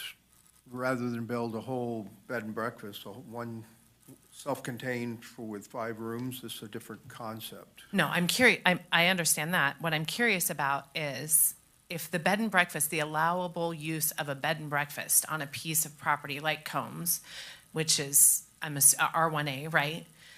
I'm curious when we talk about expanding this out to things in ag and agritourism like ranches, I'm just curious if those were already pieces of land that would have also been allowed to have the bed and breakfast. Like, is it the same, I guess is my question. So right now, a bed and breakfast is allowed with a conditional use permit in any of the residential or ag districts. Okay. I'm sorry, I just didn't know if there was something about that was different. When you talk about ranches and when we talk about this for agritourism, I don't know if you want, what was the term you used, something about all destination businesses, but when I think about agritourism, I certainly could see someone like the Amador Flower Farm, which is a daylily farm, not a winery, being a piece of property that would be ideal for something like this. So I would certainly think through how you defined tourism or agritourism. And then I know that there is a required caretaker on the property for this, and I just personally would like to see that requirement follow these through, because I think that makes a world of difference. If you have people staying on your property in these units without a caretaker there, then the behavior of those people staying in those units is certainly different than when you do have a caretaker there, so. And that is part of the regulation. It says here, owner or manager shall be required to occupy the property. I think that's so vitally important, or you're gonna end up with these things filled with bachelor parties out there, and that's not fun and games for the neighbors. Yeah, and the destination resort, would something like the Amador Flower Farm be a destination resort?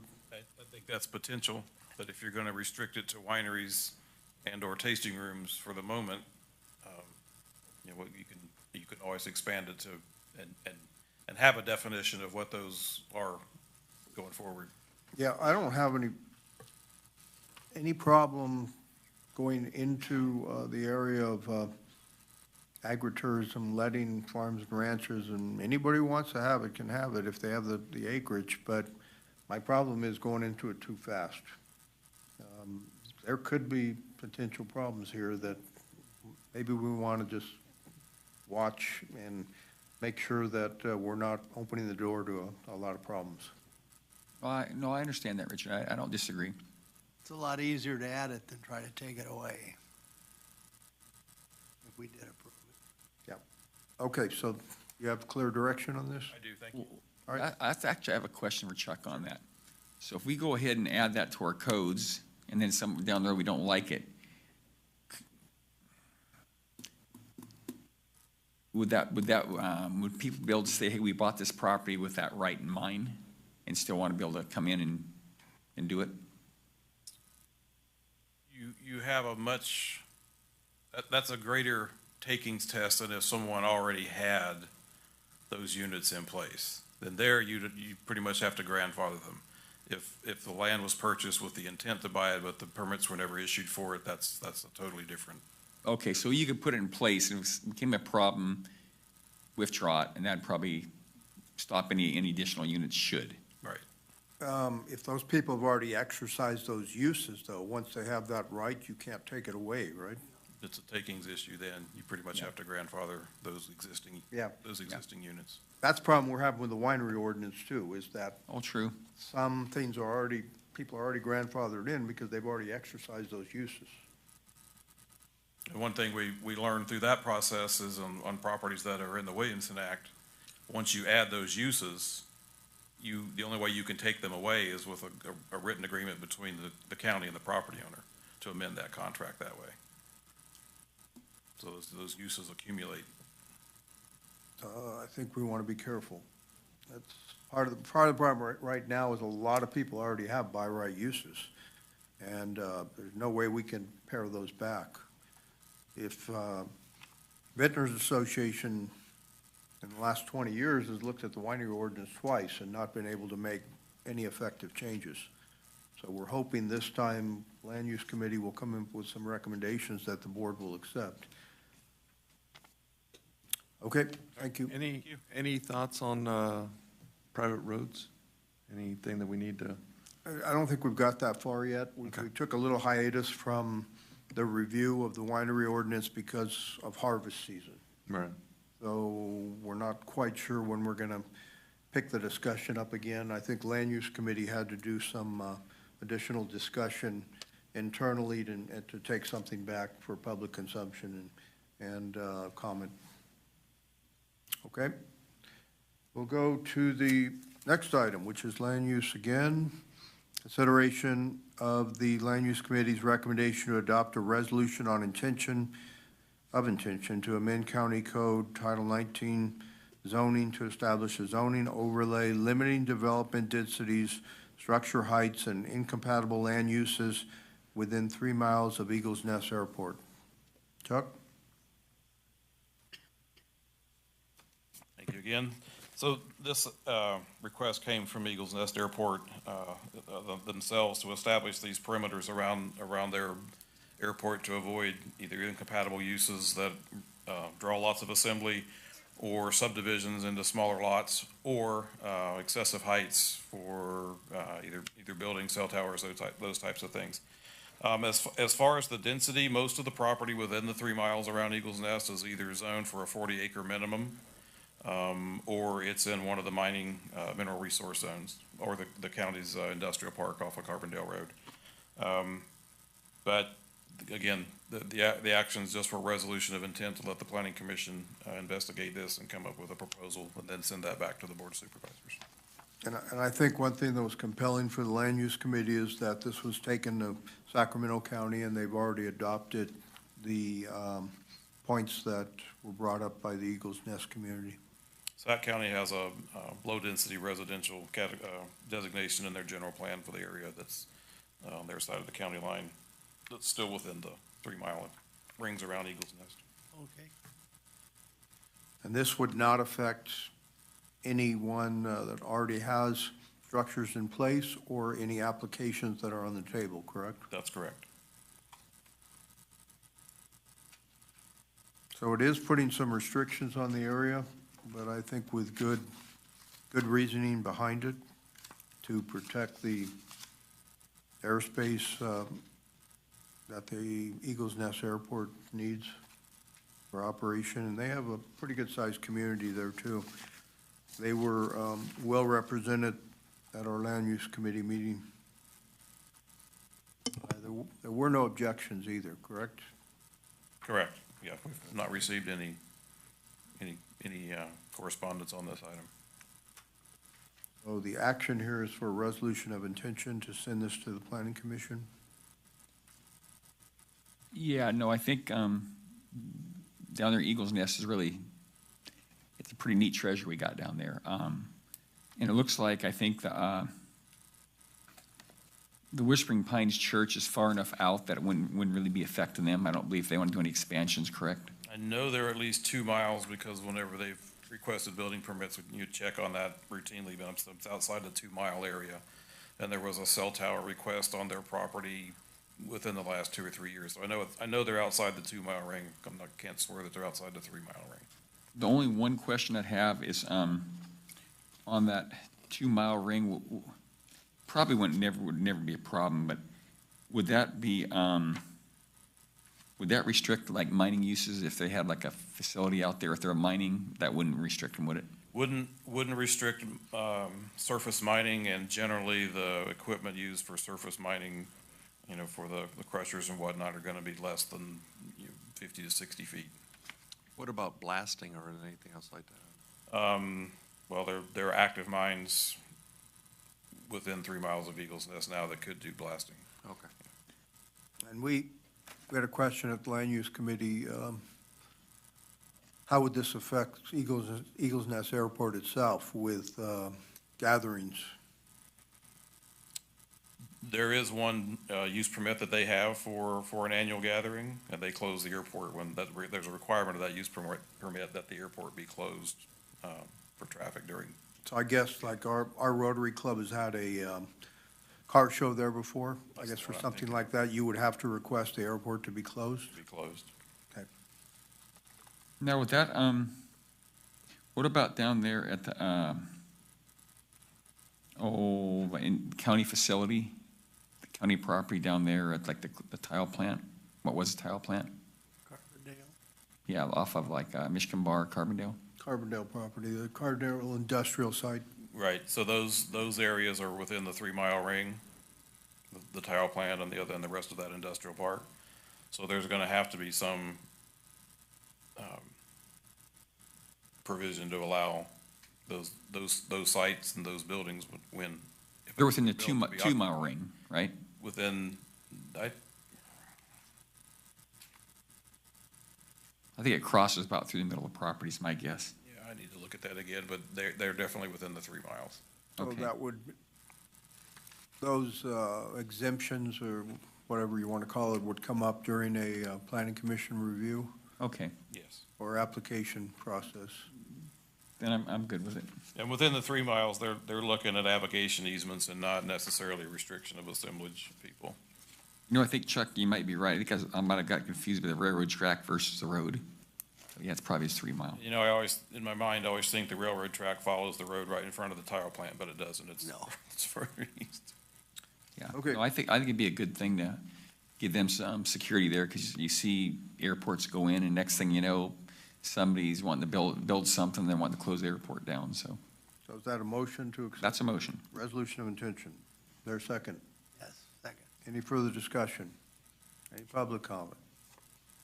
All those in favor?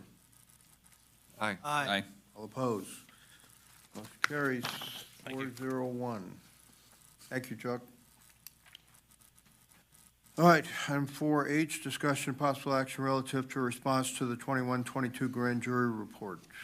Supervisors, the grand jury report came out in June. We are required to file a response to the two different reports that they had requested the board to respond to.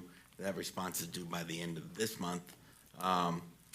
The two different reports, one is on fire protection in the county, the other one is on the jail.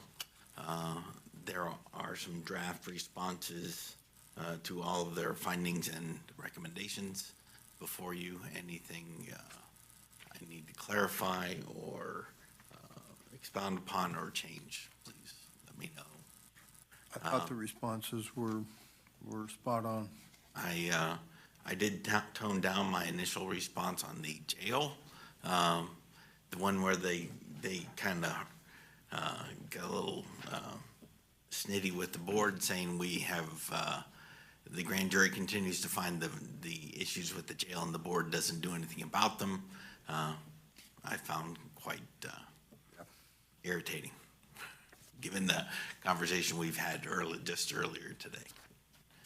The board stands ready to build that jail. You know, one thing I'll say too, like on F6, there's insufficient county level accountability or funding for fire safety enforcement in the county. Doesn't CAL FIRE have a mandate to do fire inspections, and aren't they responsible for fire in the SRA? They are, yes, and that's why they want, that's really the question. And I responded to that in a part of this. Ultimately, we have many different fire entities within the county. We have the various fire districts, we have CAL FIRE, and then we have the county. The Board of Supervisors does not directly oversee any fire related. Exactly. I don't think we should be agreeing with those findings on F6. Yeah. Because that's saying, yeah, they're right. I don't think they're right at all. To say that responsibility should lie with CAL FIRE or the independent fire districts and not with the Board of Supervisors? So, the board's doing all we can for fire safety, but ultimately, like, fire safety inspections and that's CAL FIRE's mission. And they got $1 zillion, so I would not agree with that, with the findings. Or you could take the answer for F7 and move a portion of that up. Yeah. Actually, you could use it for both of them. Yeah. So Chuck, you want to modify that? Yeah, I can do that.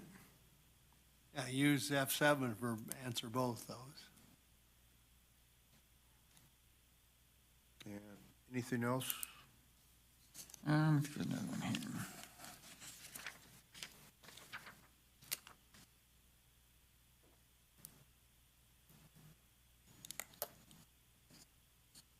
Well, one thing, I don't think it's necessarily on F8. There's insufficient communication within the county fire-related agency due to the lack of staffing and funding. I don't think it's a matter of staffing and funding. I think it's part of it went down to the,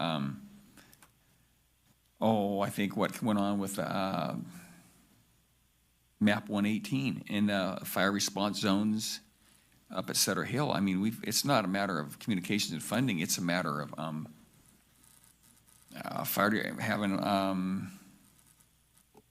how have we dealt with some of the fire agencies? I don't think 118 had anything to do with Sutter Hill, though. You're talking about closest available resources, why that decision was made. with why CAL FIRE 118 is CAL not there, FIRE, but now it's all due to closest available Well, resource. Yeah, I think if you look at it historically, I was talking to my Uncle Butch about it, he was not happy. He said in 45 or 48 years, they responded with maybe 100 fires up there. And I think they had a pretty long-term knowledge of that facility. And then when it changed, who has authority to respond and give directions there, we had some problems. Well, but they're not the closest available resource. Wouldn't you want the closest resource to respond? I'd want the resource for the most knowledge. Well, I don't think they would have stopped the Ampine fire no matter what. Because that's the word they're putting out on the street, and that's just ridiculous. That fire had a head of steam on it after 3 minutes. Well, that's something, it's something we probably better look at and just have I've never seen after They had it last week. report on that. Yeah. Really? They had it last week. It's gonna be a public document. Okay, well, yeah, I'd like to see that. So let's go back to F8. Do we want to suggest changing the language there? You could just drop due to the lack of staffing and funding and just admit there's insufficient communication I'll go along with that, yeah. within the county, because that is the truth. That is, due to the lack of staffing and funding is their finding. That, I can't. Okay, that's true, we can't, yeah, that's. Oh, okay. That was their finding? That's their finding. There's insufficient communication within the county fire-related agencies. No, you're right. Lack of staffing and funding. So you could say, you wouldn't have to necessarily agree with the finding, just start out with the allocation of funds to the challenge. I can agree in part, and just say that, and then say we disagree with the lack of staffing and funding. Okay. Because it's not our staffing. And also, you might want to put in there that there has been the change in the response maps, response zones. You might want to look at the wording on that. It has created a pretty severe rift within the fire agencies that probably, I think, still exists to this day. I'm going to tell you, I don't think that's necessary to be in there. He didn't bring that up, I wouldn't. Okay, well, it's still a thorn in their foot, but we can leave it out, but, yeah. So you can say partially agree with the finding. It's not lack of staffing and funding at all. Maybe minor. Yeah, it's probably got more to do with funds, so you can modify that, Chuck, or you have a good handle on that? Any other areas you want modified? I think probably okay. Okay, so can I get a motion to approve the responses as amended? So move. Second. Moved and seconded to approve the grand jury responses. Any further discussion? All those in favor? Aye. Aye. All opposed? Motion carries 401. Okay, we're on our last couple items. Item 4I, discussion possible action relative to changing the Board of Supervisors meeting dates to avoid a conflict with the use of chambers by the voting center in November. As I talked to Mr. Eiley, this voting center is causing some issues in our practice, our Board of Supervisors meeting schedules. So I gave him some suggestions, and Chuck, you want to go over those? I have, there's a meeting scheduled for October, November, and December. The problem we've got is that November 1st and November 8th are both, November 1st and November 8th are both consumed by the election, which will be held in this room. I was talking to Supervisor Brown, and he threw the idea out of moving it to the 10th. That did not work with the chairman's schedule. The 11th is Veterans Day, so we're off on there. And then CSAC is the 15th to the 18th. The 14th is the CSAC travel day, so that entire week is out. So unfortunately, the most recent meeting would be on October 25th, followed by a meeting on November 22nd, if we were to leave things as they were. Speaking with the chairman, one option we discussed was to move this meeting, the one on November 8th, up to conference room C upstairs, which we could do. We could still Zoom it up there. We could still Zoom up there so everybody can have access. Jamie will still have the same amount of space she needs. And we have not had a lot of attendance at meeting. We will keep the controversial items off of the agenda. Yeah, I think we scrutinized the agenda to only cover those items that are necessary, and that would probably minimize the participation or the in-person participation. And the public still has the opportunity to Zoom in. Right, and comment, and we will have to do some scouting to make sure the microphones are all working properly and everything, but we still have the big screen up there. And I think we can make it all work. Yeah, I don't see why it wouldn't work. Okay. Yeah. Supervisor Brown? Yeah, it's just, I don't think there's going to be much on the agenda anyway in just a few days. That's November 8th. So, yeah, so. I think in our December schedule then will stay the same? It is, actually, I show it wrong on this memo. When we set the schedule, the two meetings in December are set for the 6th and the 20th, not for the 13th and the 27th, right? So, yeah, that was an error. So we'll still have a 2-week gap between November 22nd and December 13th. All right, is there any December public 6th, comment sorry. on this? No public comment, no Zoom? Everybody happy with that? Yeah. Do we need this is just direction, so you have your direction on this? Yeah, yes.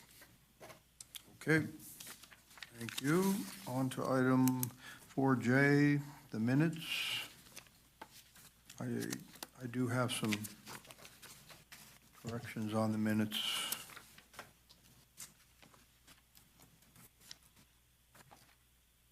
I think. Maybe it was on closed session, okay. Unless you have some major ones, I'll make a motion to approve them with No, actually, I don't have any, so. a minor correction. Moved, Second? moved in second to approve the minutes as written. Any further comments? All those in favor? Aye. Aye. All opposed? Motion carries 4-0-1, and we're off to our addendum. And this is discussion possible action with Secure Rural Schools Act funding. Mr. Eiley? Supervisors, the last time we made this selection for the designation of our secure rural schools funding was in 2013. That election has persisted until now, and the feds have reenacted the funding. So now we need to make this selection again. Same rules. Last time we did this, John Hoffman was here to present the options. They are still the same. I would recommend that we continue the same election we've had before, keep the funding going the same places as before, unless there's something the board would like to do differently. But the memo shows you what your options are of what we can do. If there were any particular projects you wanted to do in the federal forests, national forests, we could do those, but otherwise I'd recommend we keep the money for ourselves. What is the amount of funding we get? It is 100 and, I don't remember. I think it was 170,000. Yeah, I thought we were moderate, and where were that? That's moderate. Oh, is it? I thought- Yeah, 100 to 350, I think.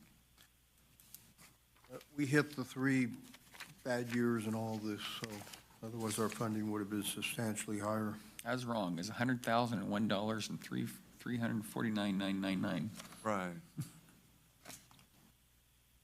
Yeah, no, I like Title I and Title III.